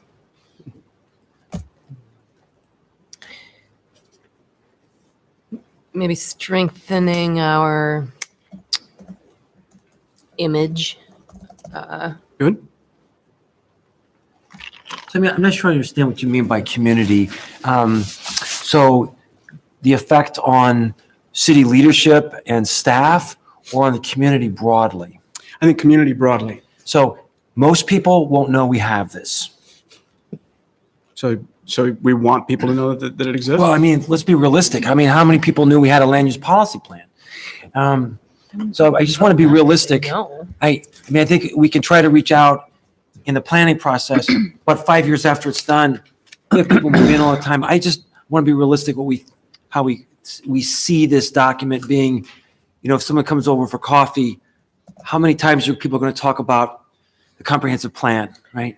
Well, they don't necessarily all have to know about it for it to have an effect on the community. That's what I'm trying to tease out is I mean, we want them to. I mean, that's but I Theoretically, they should care more about this than they did about land use. I mean, it's a different kind of plan. Yeah, I actually I was going to contribute that I want the outcome maybe to be an increased participation or like in these kinds of things. Like hopefully this has an impact on people actually wanting to be involved in the city that they live in. I think it's very aspirational. Part of the peace dividend, because things are going well, is that it reduces people incentive to be involved. So if we were screwing this up regularly, this room would be packed. But when we're out door knocking, I don't know about you guys, but when I door knock and I ask how things are going, people say, we love Ames. And do you have some suggestions? No, we just love it. Okay. So that's, in some ways, that's a good thing. The downside is it decreases incentives for participation. So, but that's a good one. You'd want the effect on the community to be to maintain their passion for Ames. That would be a positive effect we'd Sure. want to see. Yeah, agreed. Good. Any others? You could also say maybe channel their passion, because if they know what our vision is, maybe they'll find other ways to use their passions.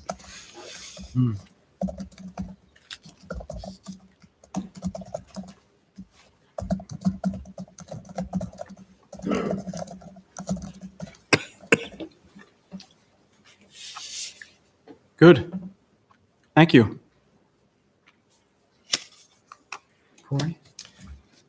That was a really loaded meeting. Well, This this is- is heavier. This is wonderful. And again, over the next couple of months, it's really for us to get a stronger understanding of the community, what's what, where is it, how much of it do we have, understanding the issues and reaching out to as many people as we can and having dialogue with folks about the perspective of how they make Ames a better place to live and work. So over the next couple months, actually over the next couple weeks, we'll work with Kelly and staff to continue to refine that public engagement plan, to look at additional outreach efforts, look at existing events that are happening and how can we do these pop-up events and activities, but making sure that we're building even stronger awareness of the process and how people can participate in person and online. So with that, leave it over to Kelly for any additional comments. I don't really have any other ending comments. I think tonight was a good kickoff to get, again, a sense of your issues and interests. But next time most of the time we come back, we're going to be giving you the feedback from others. And you're going to have to sift through that and sort that and look at that through the lens that you're looking at the plan with what the feedback is. So this is just the start, and look forward to the next few months. So we spent so much time at the beginning of this, and I feel like we have an open loop. I want to come back to the thing that the mayor brought up so eloquently. We want to make sure that the system the process of community engagement is robust and prevents small groups from gaming the system. But this is something that you're used to, right? I mean, you're used to this. And so how does the tentative plan that you laid out, how is that consistent with other types of planning settings that you've been involved with? Sure. In all projects, we really like having a steering committee like we have here. And so as we do outreach efforts and we start to hear themes, we share that with you as far as the themes that we've been hearing. And so as a steering committee, one of the roles is to continue to make mid-course corrections in the plan. And so over every milestone that we'll reach, again, as Kelly was mentioning to you, we provide updates to you, and then there needs to be some mid-course corrections or some adjustments. But that's part of the role of the steering committee, is to make sure that it speaks for everyone. So if you go back to the schedule slide, so I think you're going to have to decide if you think the input's unbalanced that you get. And the way the schedule is set up, so in March, you're going to get feedback on emerging issues. And if you feel that input is not really reflective of what is truly the emerging issues for the council, you're going to sort that out for us and give us direction on what to continue to work on or what to disregard or what to have lower priorities for. So that's how this schedule is set up, is for different decision points for council to control the direction of the project and not have a lot of work being done without you having said that's what you wanted to be emphasizing. So that's the course control in the whole project, and that's why you're the steering committee, so that you don't go 6 months without having touched the project and not know why or what's happening in the meantime. Yeah, thank you. That's very helpful. So do you have any assignments or things that you want council to do in the meantime, or are we just pretty much just monitoring the website and see how stuff gets posted? And Yep. So for now, there probably isn't really any chores to give you.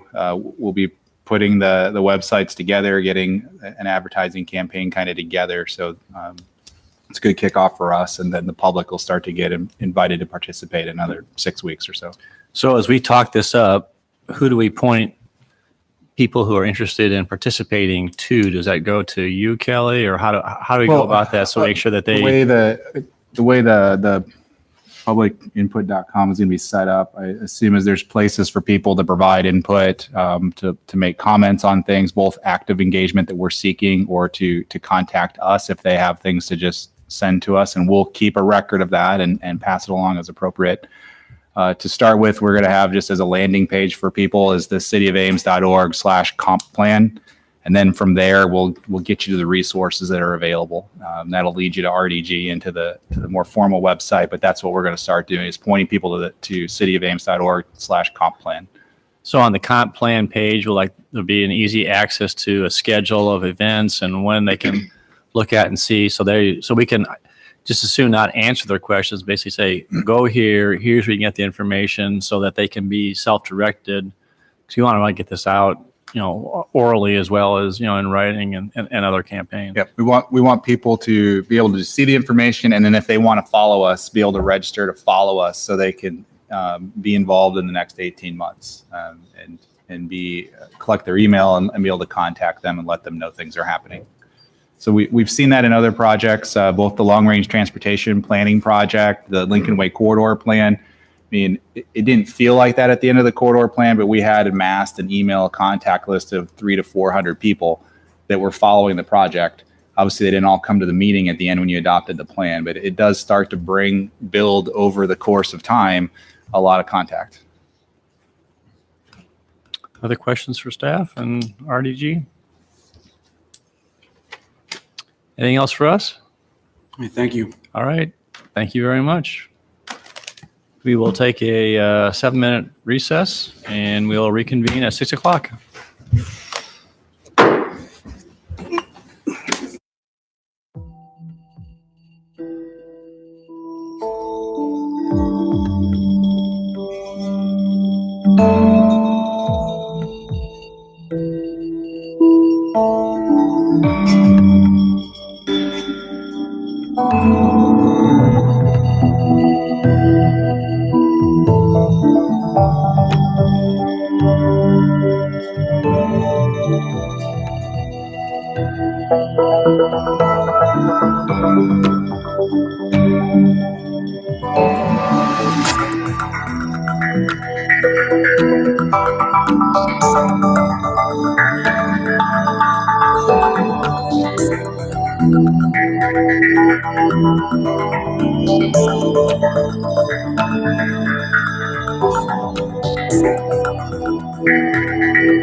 Tim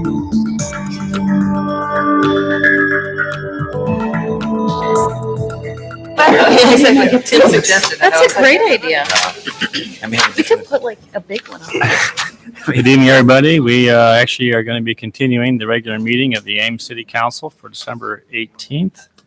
We are on consent agenda tonight. Council, does anyone want to pull any item from the consent agenda? Otherwise, entertain a motion to approve. Move consent. Second. All right, roll call. Aye. Aye. Aye. Aye. Aye. Aye. Okay, public forum. This is a time that anyone in the public can address council on any item which is not on the agenda and is city business. Anyone like to address council? I'll open the forum. Seeing none, we'll close public forum, move on to item 18 under Public Works, flood mitigation, river flooding. Tracy. Hi, good evening. So we're here tonight to get support for submitting the FEMA application. It's for the pre-disaster mitigation. It's a little different category than we did last year, but still the nationally competitive funding through FEMA. We're working with Iowa Homeland Security.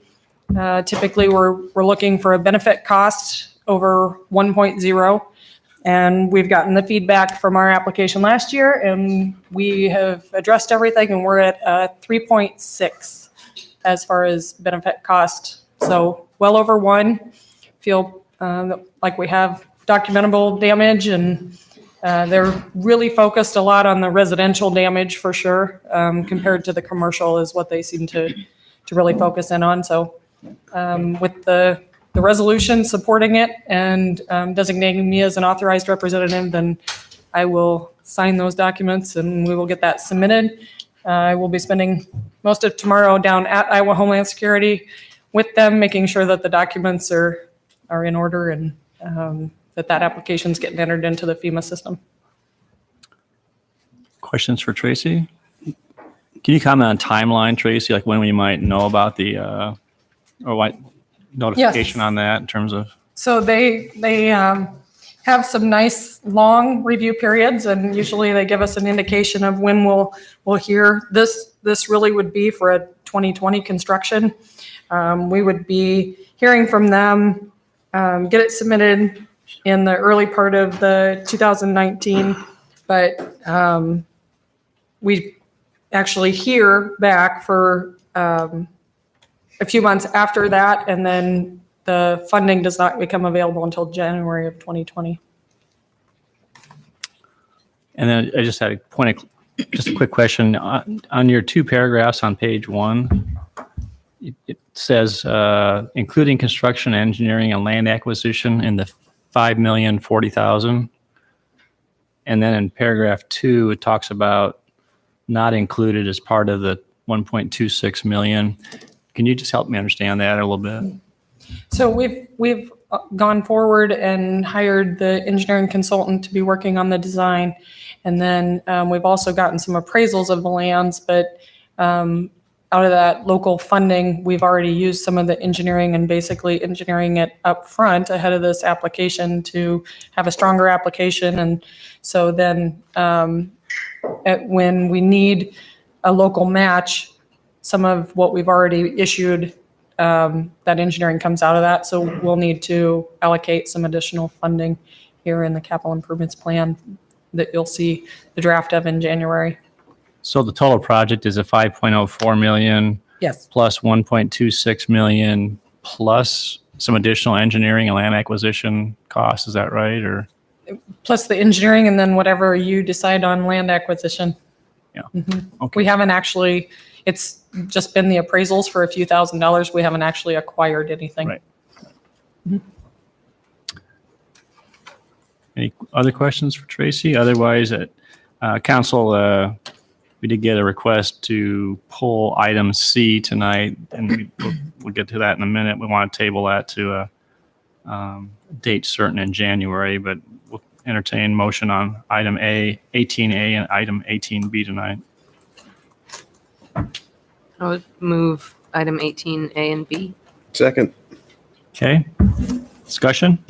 So I will vote to support this, but I still do not really support the overall project. But since council has voted in favor of that, I think we need the money. Okay.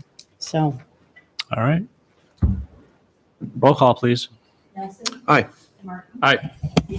Aye. Aye. Aye. Aye. Okay, under item 18C, could I have a motion relative to tabling this item to, I believe He had it's, requested January 8th. We have not received their report yet that they said staff would have time to review, and I am out of the office until January 6th after this Friday. So I will not have time to review it prior to the January 8th meeting. Second meeting in January. second meeting. So how about tabling it to a date certain being January 22nd, which would be our second meeting or our second There it is. regular meeting in January. So moved. Second. Okay. Those in favor say aye. Aye. Opposed or abstaining? Motion carried. Thanks, Tracy. Thank you. Okay, item 19, staff report regarding request from Dwayne Jensen for reimbursement of costs related to 321 State Avenue request for proposals.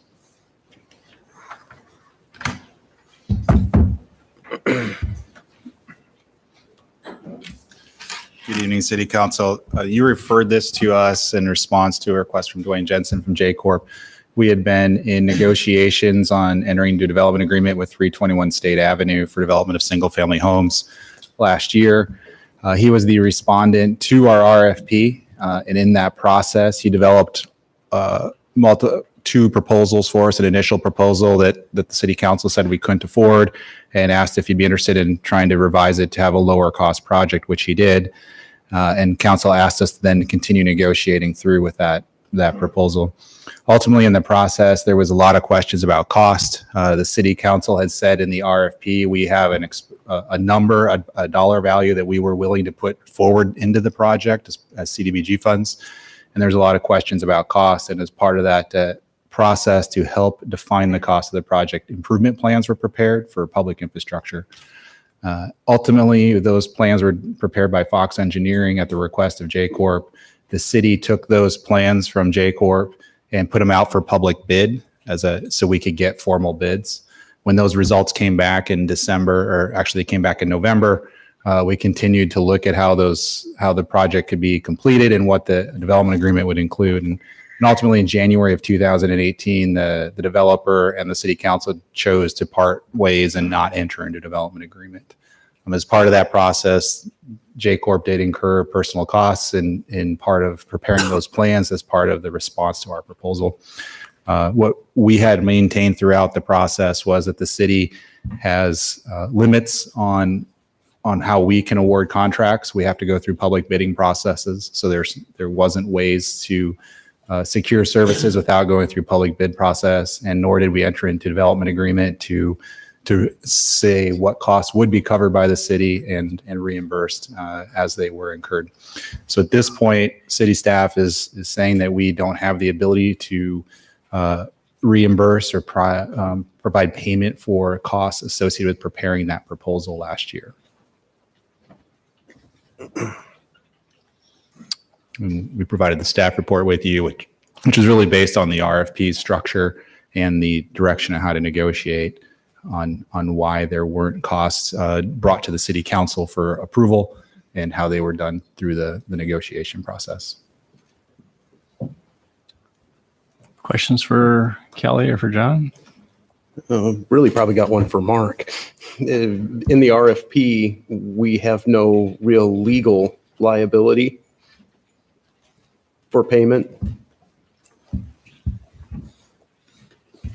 That's correct, and I provided you with a memo that went through various places in the RFP that made it clear that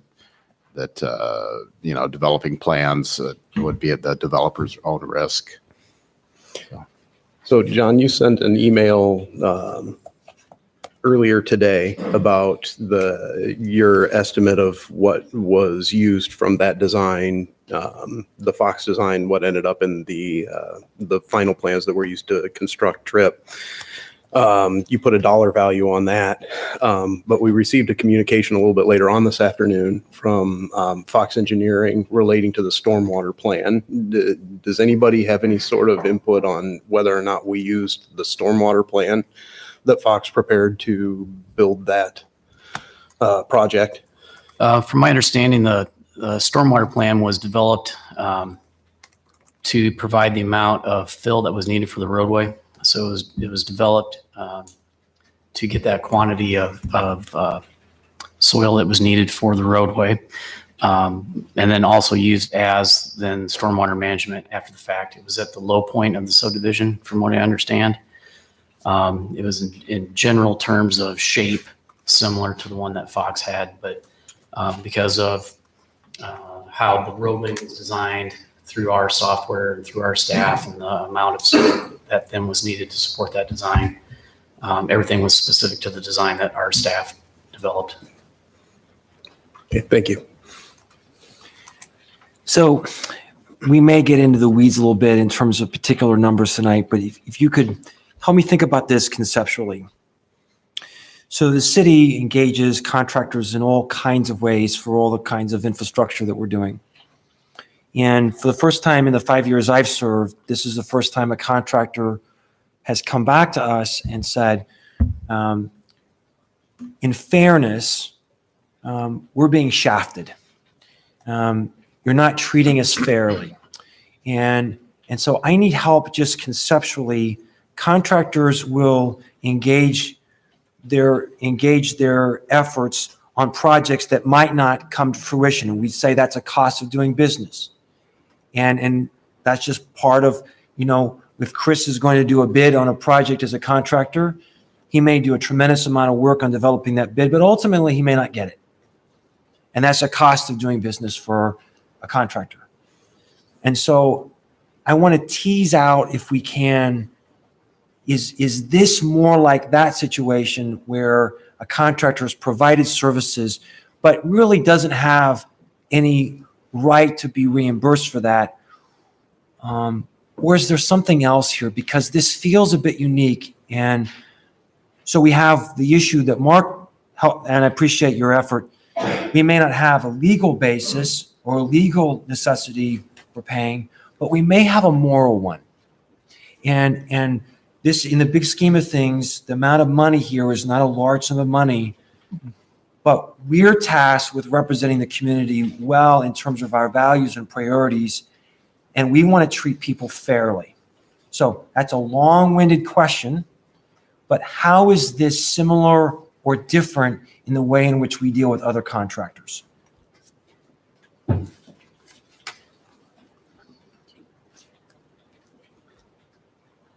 I guess no one has an answer. I don't think it's a whole lot different. I think what's the slight difference is it was a negotiation. It wasn't put out for bid and accepted as low bid or not, right? It was a proposal. We brought it to you and we said, yeah, we can't do what you proposed. Do you want to make another proposal? And that's what started the 7 months of conversation about the project, instead of it just being done at the first proposal period. So I think that's what makes it seem different, is that there was a dialogue back and forth about what can you do and what do we want. But at the end of the day, it's still a proposal in response to an RFP where the city said, this is our interest and this is the funding we have available for a project. But did we lead J Corp on to believe that we would be paying them at some point for these services? I don't believe so. I mean, staff would not have that authority to do that in any circumstance. And I don't believe that we ever said, in fact, I believe it's the opposite. We said that would be at your risk to help provide certainty to the process in negotiating the agreement. So maybe just J Corp's all wet on this and they're sort of barking up the wrong tree. They really don't have any basis for taking up our time to deal with this issue. And I'm anxious to hear how this dialogue plays out. But my goal in this process is to represent the community fairly. We steward the taxpayer dollars. And so on the one hand, I want to be conservative with taxpayer dollars, but I also want to do what's right for the people that provide services to the community. Mark, you sent out a memo. Could you just I found it interesting, your closing statement. Can you just reiterate your statement regarding, when money is expended on behalf of, taxpayers, that portion? Yeah, yeah. And what I said was that the one thing to keep in mind is that before you all can spend money that, under Iowa law, it has to be spent for a public purpose. It's tax money, has to be spent for a public purpose. So if you were to decide to provide money to J Corp or reimburse them, that I just want to make sure that you articulate well what that public purpose is, so that we're okay legally with that. So, because otherwise it can look like just a gift to a developer. So I just think it's necessary to really articulate that public purpose. Well, and that was really the point of asking the questions that I did about how much design did we actually use, because it would seem at that point we did get a service that we should pay for. And I'm still not clear on this stormwater issue. So the Stormwater Ordinance 5B management report. We've gotten this letter that says this was completed before the subdivision work. It's required to be done before that. And does the city do that as part of our development? Excuse me, Tracy's here, I think still. She might have some more detailed information to answer your question. I didn't talk with anyone about that type of detail. So yeah, the information that we received was that there was a stormwater management report prepared for the entire site that was used as the basis for stormwater design in the city's plans. And I don't know enough about the process to really understand what that means. Yeah, so the contract with Jensen had included that they go through the platting process, which includes their post-construction stormwater management. When we decided not to move forward with that portion of the project, it was just a street extension. We haven't platted that property at all. So we wouldn't have to be doing. We have not platted lots. We haven't done the preliminary grading that all of the lots will be had north and south of the street. So we have not done that portion. And that would be the portion that's relying on the stormwater management report. And that will need to come next step with the development of the remaining lots or area. It's just one big lot right now. We have not subdivided it. So we would create our own stormwater management report at that time. Yeah, so we had gone out and topoed it, and then we did the topo survey. And then we actually have been out there the past couple of weeks getting topo surveys now again, so that if we do move forward with development of the lot area, that we can move forward with a preliminary plat. So for council to approve an actual development here, there will be a requirement for a stormwater management plan compliant with 5B. Tracy, you mentioned the word contract. Can you comment, was there a signed agreement between J Corp and There's city? no signed agreements between the So city nothing and was J signed, Corp. there's nothing that, Just the proposal being submitted. so they were working towards that. That's what we were, right. The information was prepared in support of getting to a development agreement between the city and J Corp. But that did not happen. Okay, other questions before we take public input? All right, we'll open the public input.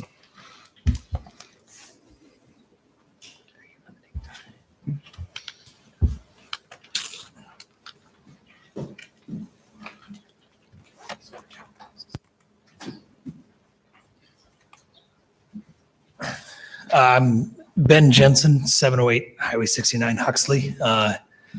I'm here on behalf of Dwayne Jensen, who's preparing for a surgery tomorrow morning, and J-Corp. So Dwayne sent an email to all of you guys with a letter. Do I need to read through that, or have you guys all had a chance to absorb that? Okay, I won't read through it. So just a high level, a few things that are important.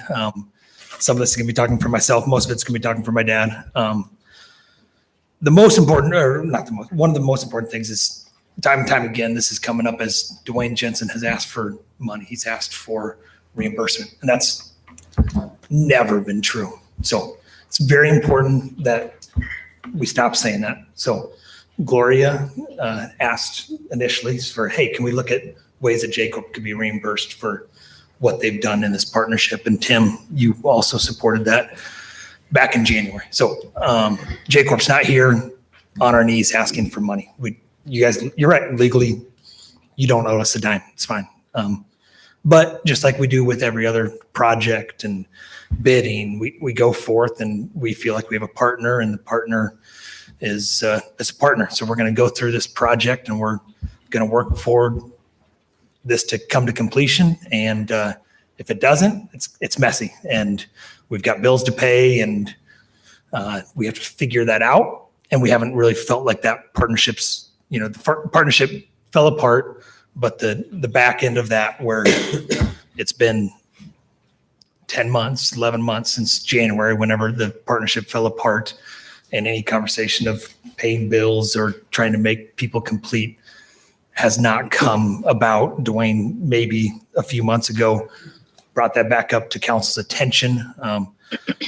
Overall, been a frustrating process of, yeah, project died. It's on your dime, and it doesn't feel much like a partnership.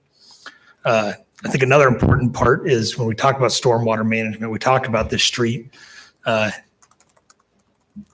Dwayne's got a big procedure tomorrow, and he's spent the majority of his time last week spending his time on this project and not on the other things that he has going on. I think that's important. So he cares about this project. He cares about low-income housing. We care as a company about providing a service that is a big need in the community. And I think city council does as well. You guys want to provide housing. It's pretty sad that the result of this project is a street. We don't have any house lots. We don't have a stormwater management. We can't provide another house for a low-income person. So we spent, I don't know what the dollar amount is. J-Corp itself spent a significant amount. That's been thrown in the trash. Then you guys have spent your own significant amount of dollars. And still today, nobody can go build a house that's can't provide for their family. So pretty frustrating that that's the result of this project. So I think those are two important things that we would like to say. As far as the reimbursement and the investment, J-Corp's been invested from day one. So the RFP from the start, many other developers are here and would say, crazy RFP. No one else is going to put a proposal. Zero other proposals at all. That doesn't make sense. There's not a framework of which this would make sense. J-Corp's proposal initially, we're going to lose money. And all we asked for was, hey, we want just a commitment from the city to say, we're going to try to power through this thing and get it done in 3 to 5 years. We don't, it's not going to be a career commitment for J-Corp. That's all we really asked for. That's how it all fell apart, was that we couldn't put a time constraint of the city agrees in essence of a 3-year schedule. So what we really wanted was a commitment from our partner to say, J-Corp's not going to go from a multifamily business that makes money to a low-income housing that's committed to all these constraints and going to lose money year on year and year. So it's never been a great project. We never came in this to make a lot of money, and we lost money on the front end with these upfront costs. Totally agree. You're not legally bound to spend a dime, and I don't know if Kelly tells you that there's no way to financially do it, then that's the answer. But where we're coming from and where we're sitting today is we're just asking, like you guys asked 10 months ago, hey, is there a creative way to actually in this partnership with respect and look at each other and say, man, really wish that this thing would happen, but it didn't happen. And we'd like to have some responsibility in that. Very good. Thank you, Ben. Any questions for myself or J-Corp? Can you help us, Ben, quantify? You've heard some discussion tonight a little bit about the numbers. Is there a number that you feel like, aside from the question of contractual obligation, but maybe more one of equitable obligation? Is there a number that your company feels would be fair compensation for the work that you put towards this project? Yeah, so we attached some invoices with the letter. It's more or less $90,000 of total investment, and we would be happy with the partnership agreement with that, and we would expend half that cost, and you guys would as well. So I think $45,000 is the answer to that.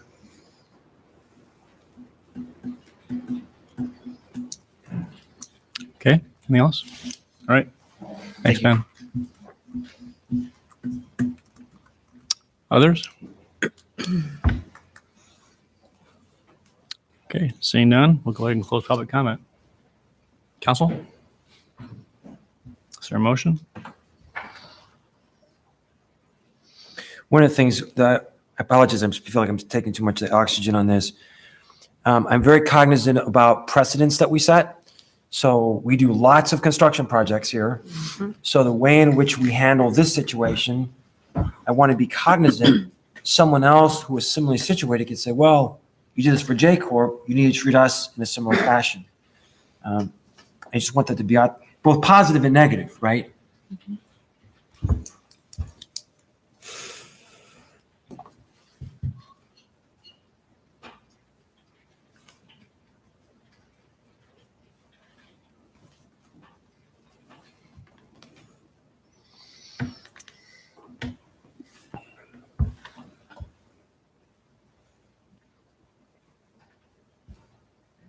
So we have a resounding silence. Yeah, I think it's important to close the book on this one.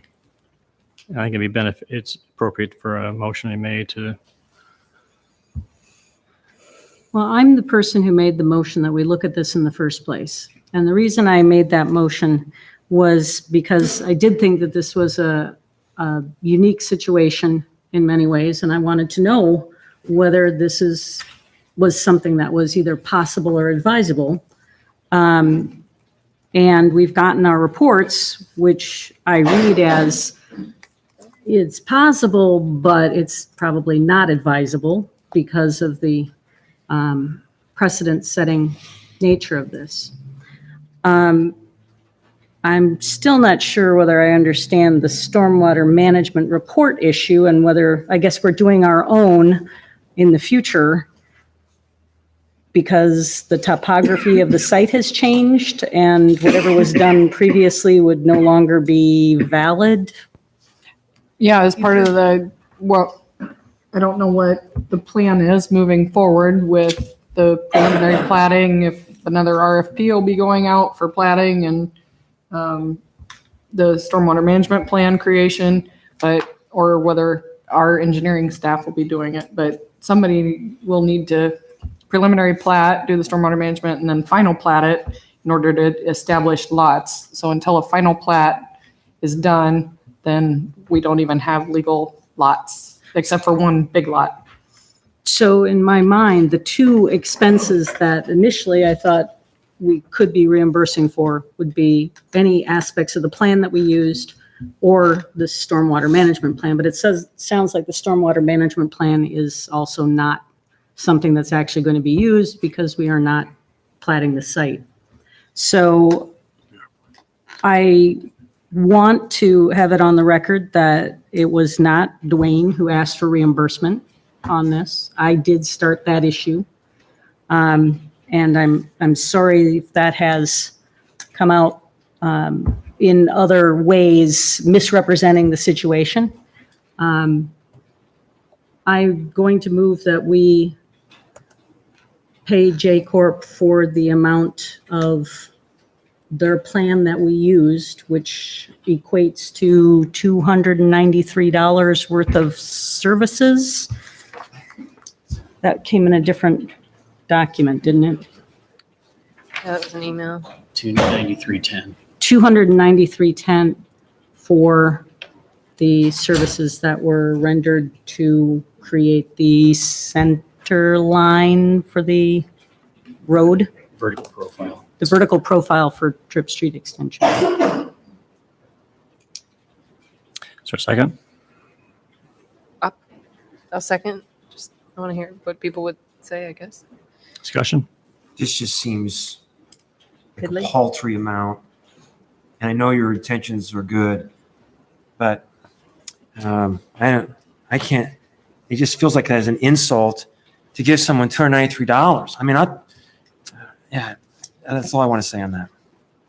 I don't disagree with you, Tim, but I also am very conscious of the precedent that I believe we'd be setting if we were giving more in this case. And I feel that's very unfortunate, but I can't see another way around that. Further discussion? All right, hearing none, roll call. Nay. Aye. Nay. Aye. Aye. Aye. Motion carried. Okay, moving on to item 20.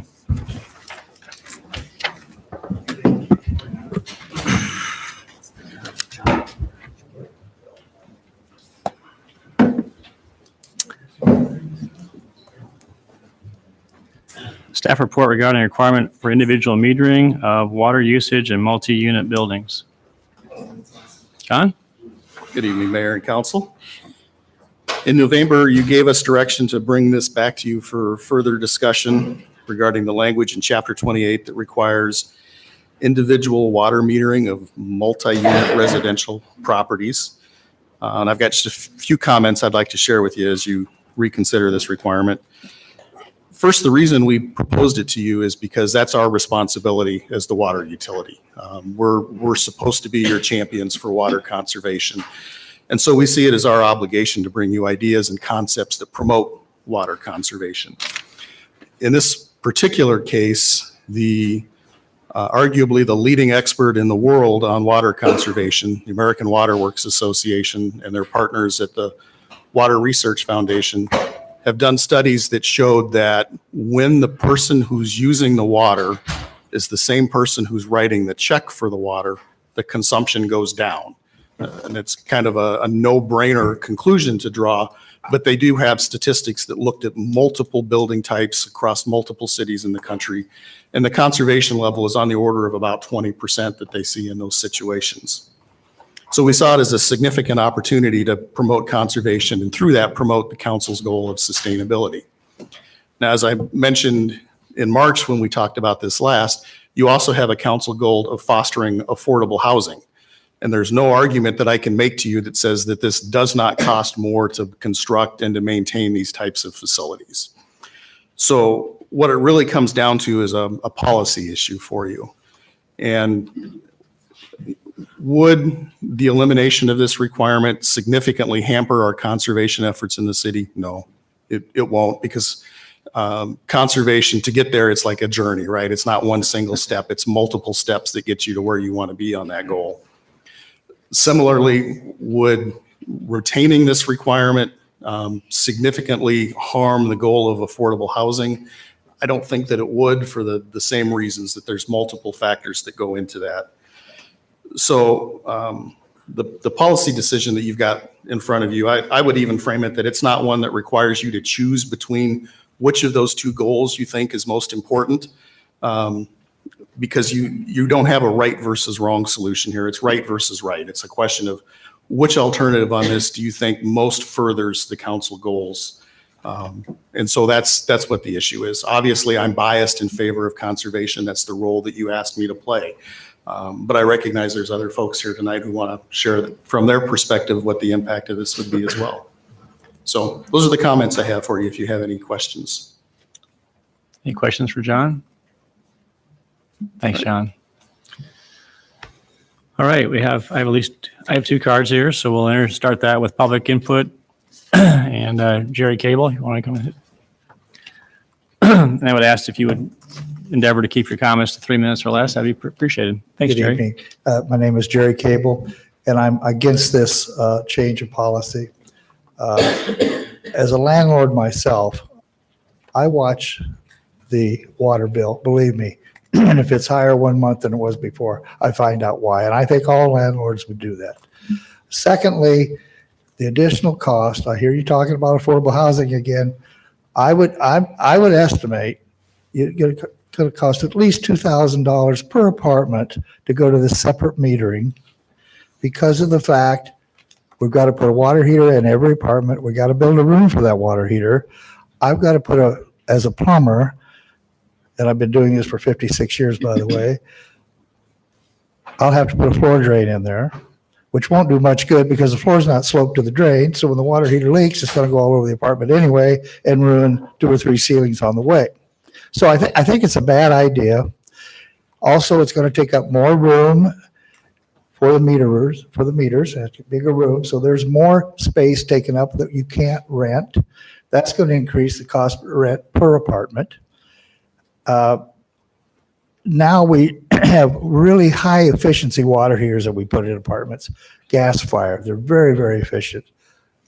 You go to individuals, you're going to go to electric, and that's the most expensive way there is to heat potable water is electric. So I feel it's a bad idea.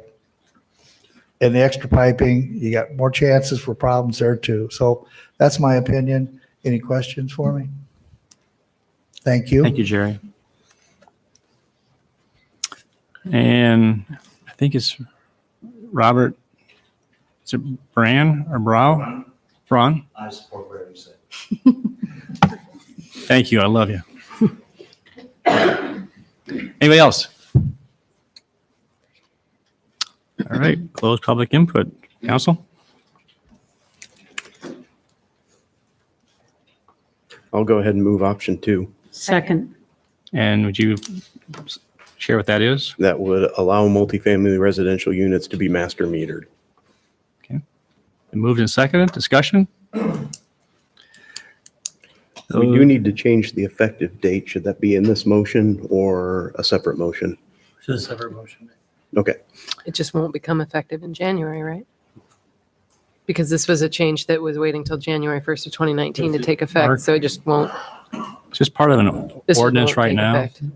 It is part of an ordinance already, so. Right. So can Oh, but it's effective. It goes into, yes. I Can you see. advise us? Yeah, how I think to- we made the effective date January 1st, right? So you could always direct staff not to enforce that, and that would give us a chance to, to modify the ordinance? Then? Yeah. Okay. If it can be done in that motion, I would amend my motion to reflect that. What? Option 2 kind of does say that. That's it, yeah. Actually, yes, the way it's written that is correct. Kinda. You want to withdraw and just restate it? Sure. Withdraw the motion and move option 2 with also direct staff to suspend the individual metering requirement until such time as an ordinance can be brought to council for further action. Second. Perfect. Good. All right, move and second. Any more discussion? Those in favor say aye. Aye. Opposed? Motion carried. Thank you. All right. Item 21. Mary Rankin. Biannual progress report.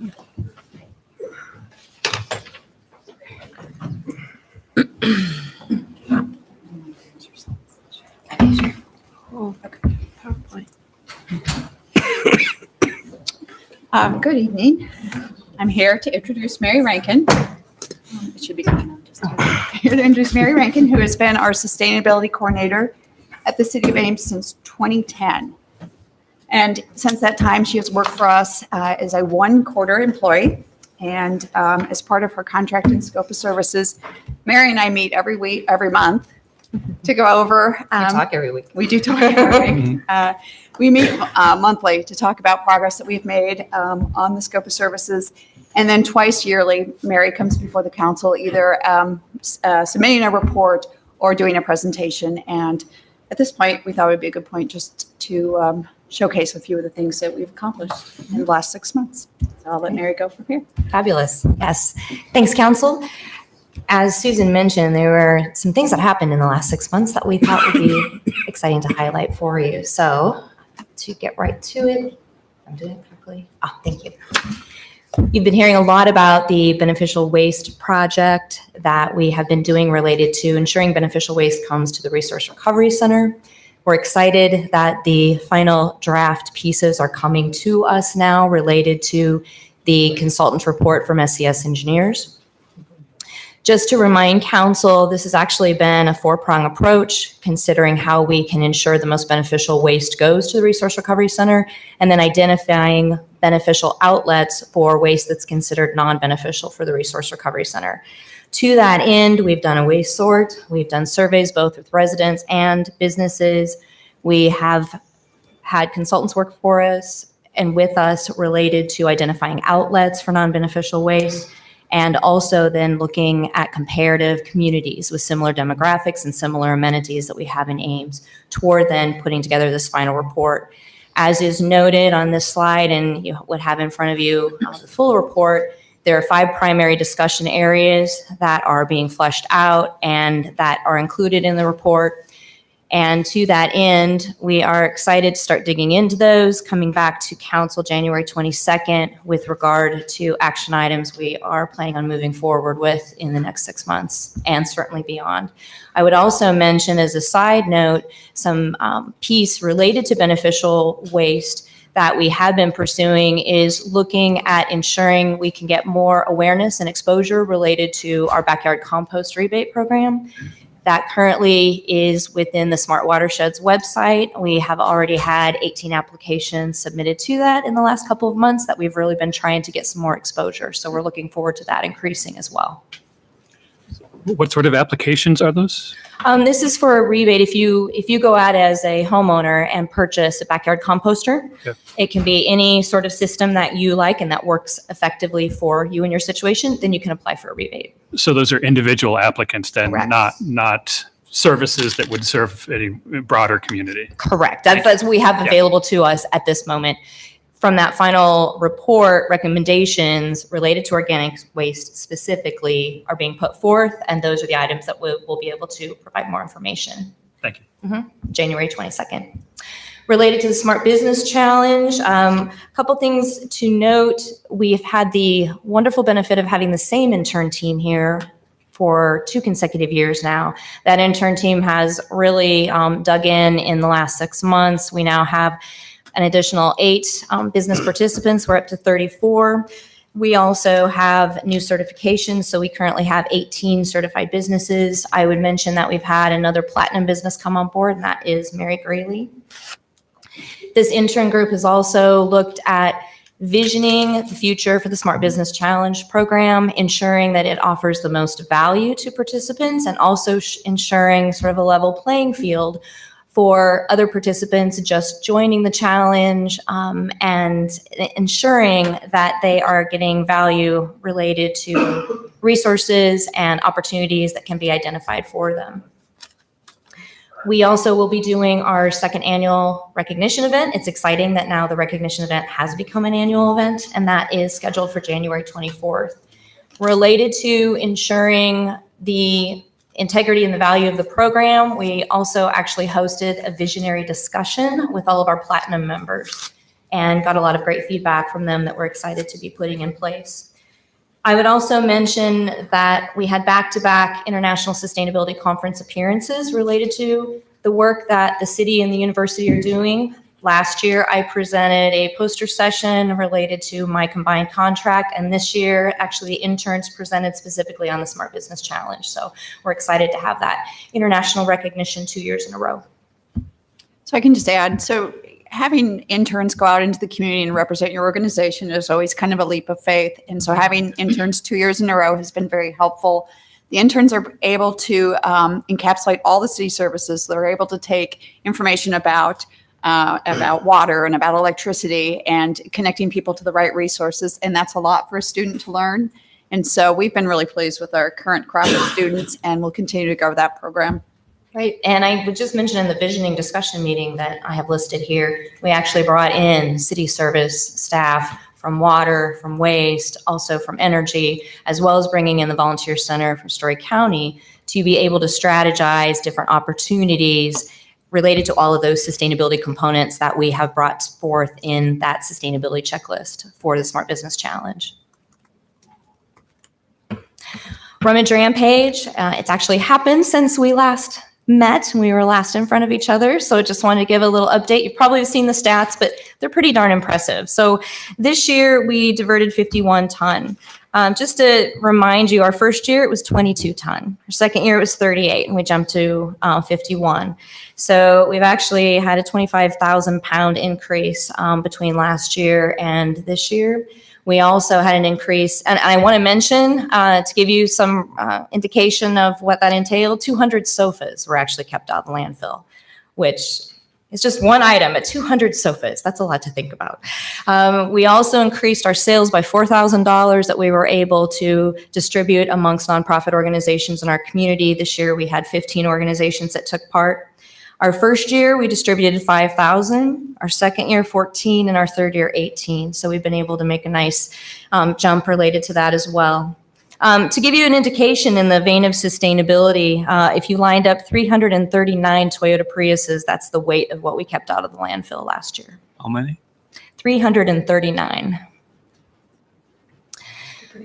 We also added a new component this year, which was ROAR, rehoming our animals and aquariums responsibly. If you recall, this was to allow folks that were moving that weren't able to take their pets with them an option for being able to get those to homes, good homes that could wanted to adopt them. We had 3 pets come in. We had 2 fish and a bearded dragon. Those have all been adopted to loving homes, and we really got a lot of great feedback from attendees at the event wanting to see that again, and a lot of good interaction with our partners for ROAR as far as being able to make connections, even if not during the event, but other times throughout the year. So we'll continue to include that.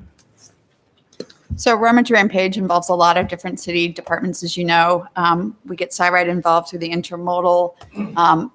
Animal Shelter was involved this year, along with our Story County partners. Resource Recovery, obviously, is a big partner in this. And then we have the Volunteer Center, who's been working with us for several years. But the event has been growing every year, and I know a lot of you were there, and we appreciate you coming by and your expertise, either to shop or to volunteer. It's always great. This year, we have the dates up there, and again, we're growing it.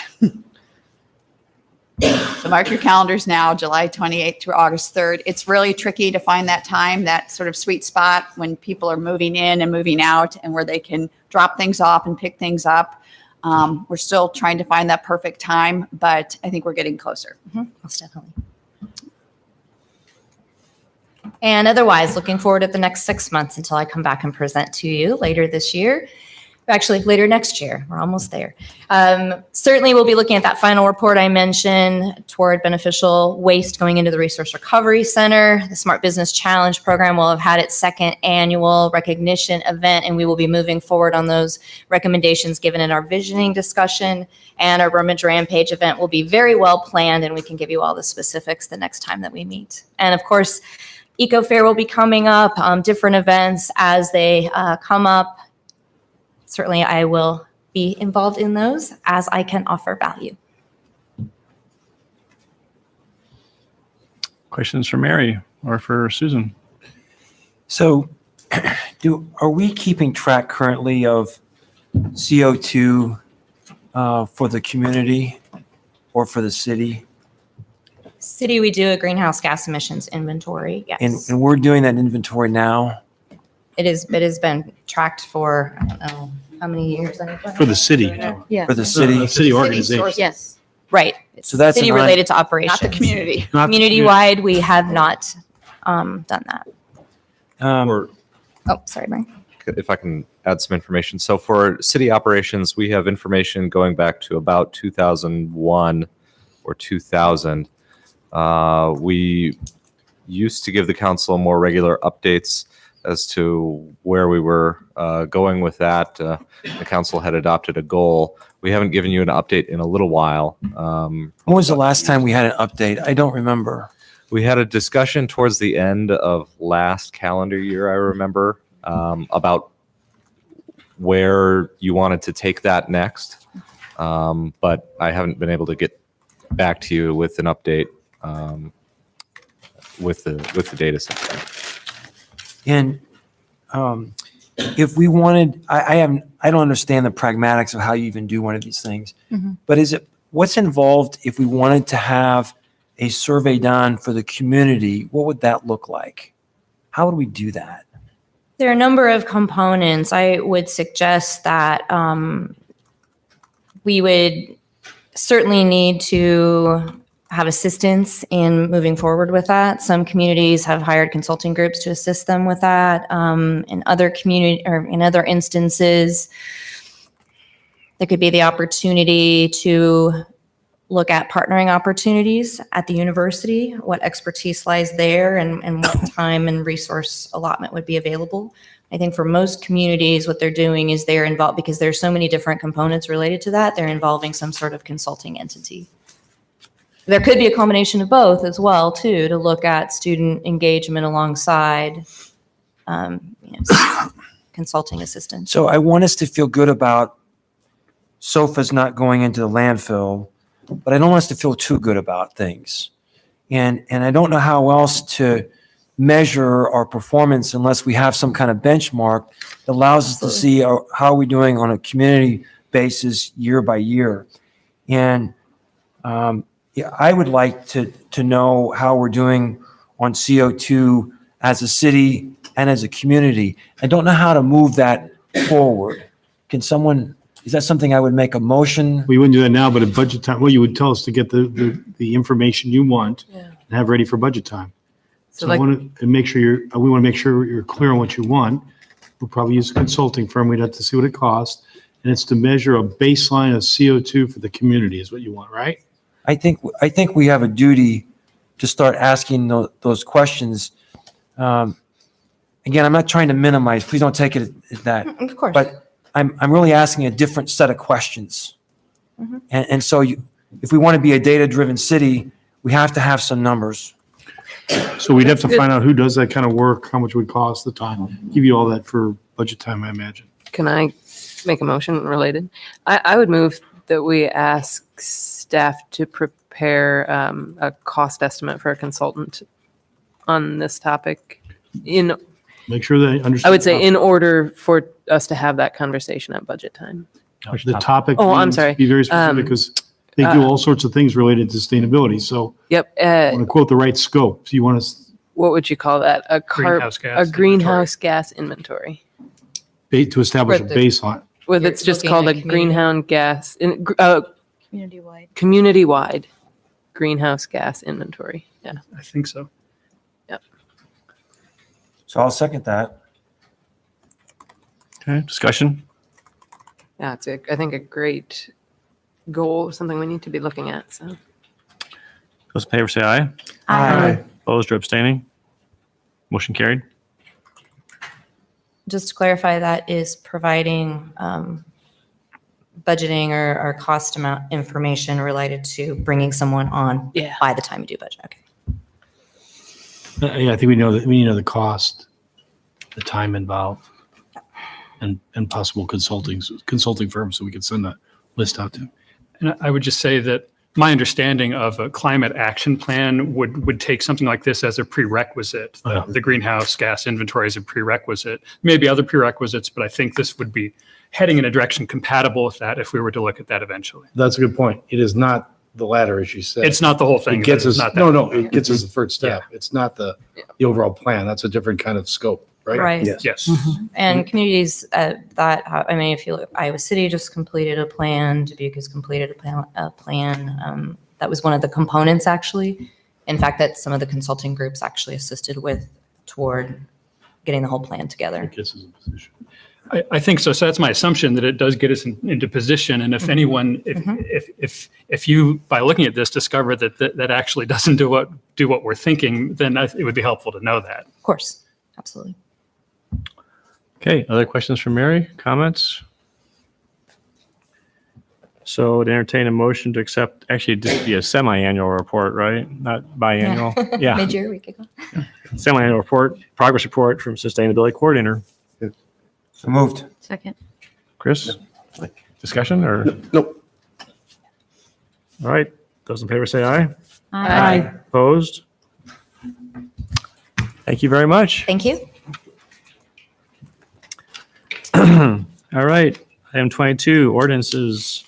Second passage of ordinance placing limitations on expansion of non-conforming uses, discontinuance of a non-conforming use, and defining remodeling of a non-conforming use. Second. Second. All right, roll call. Aye. Aye. Aye. Aye. Aye.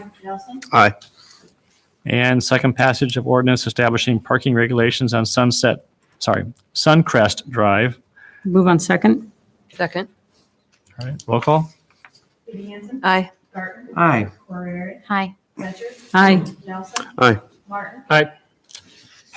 All right, disposition of communications to council. We have one item, letter from the Newborough Law Firm.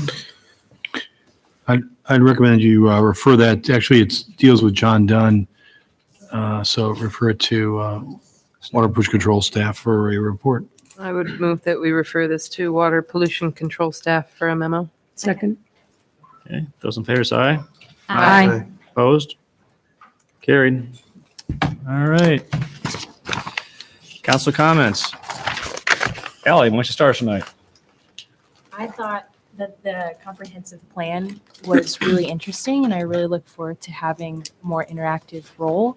And I'm also really grateful that finals are over, and I hope that everybody has a really good holiday break.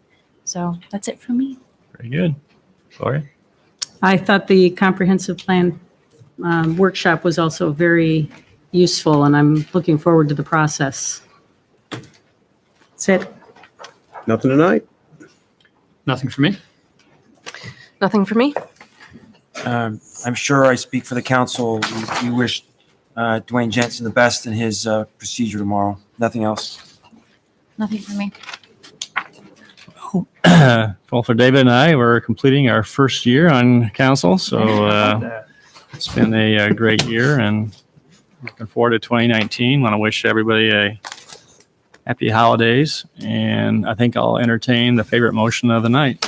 Move to adjourn before 7. We are adjourned for 2018. That's right. 19. Check it out.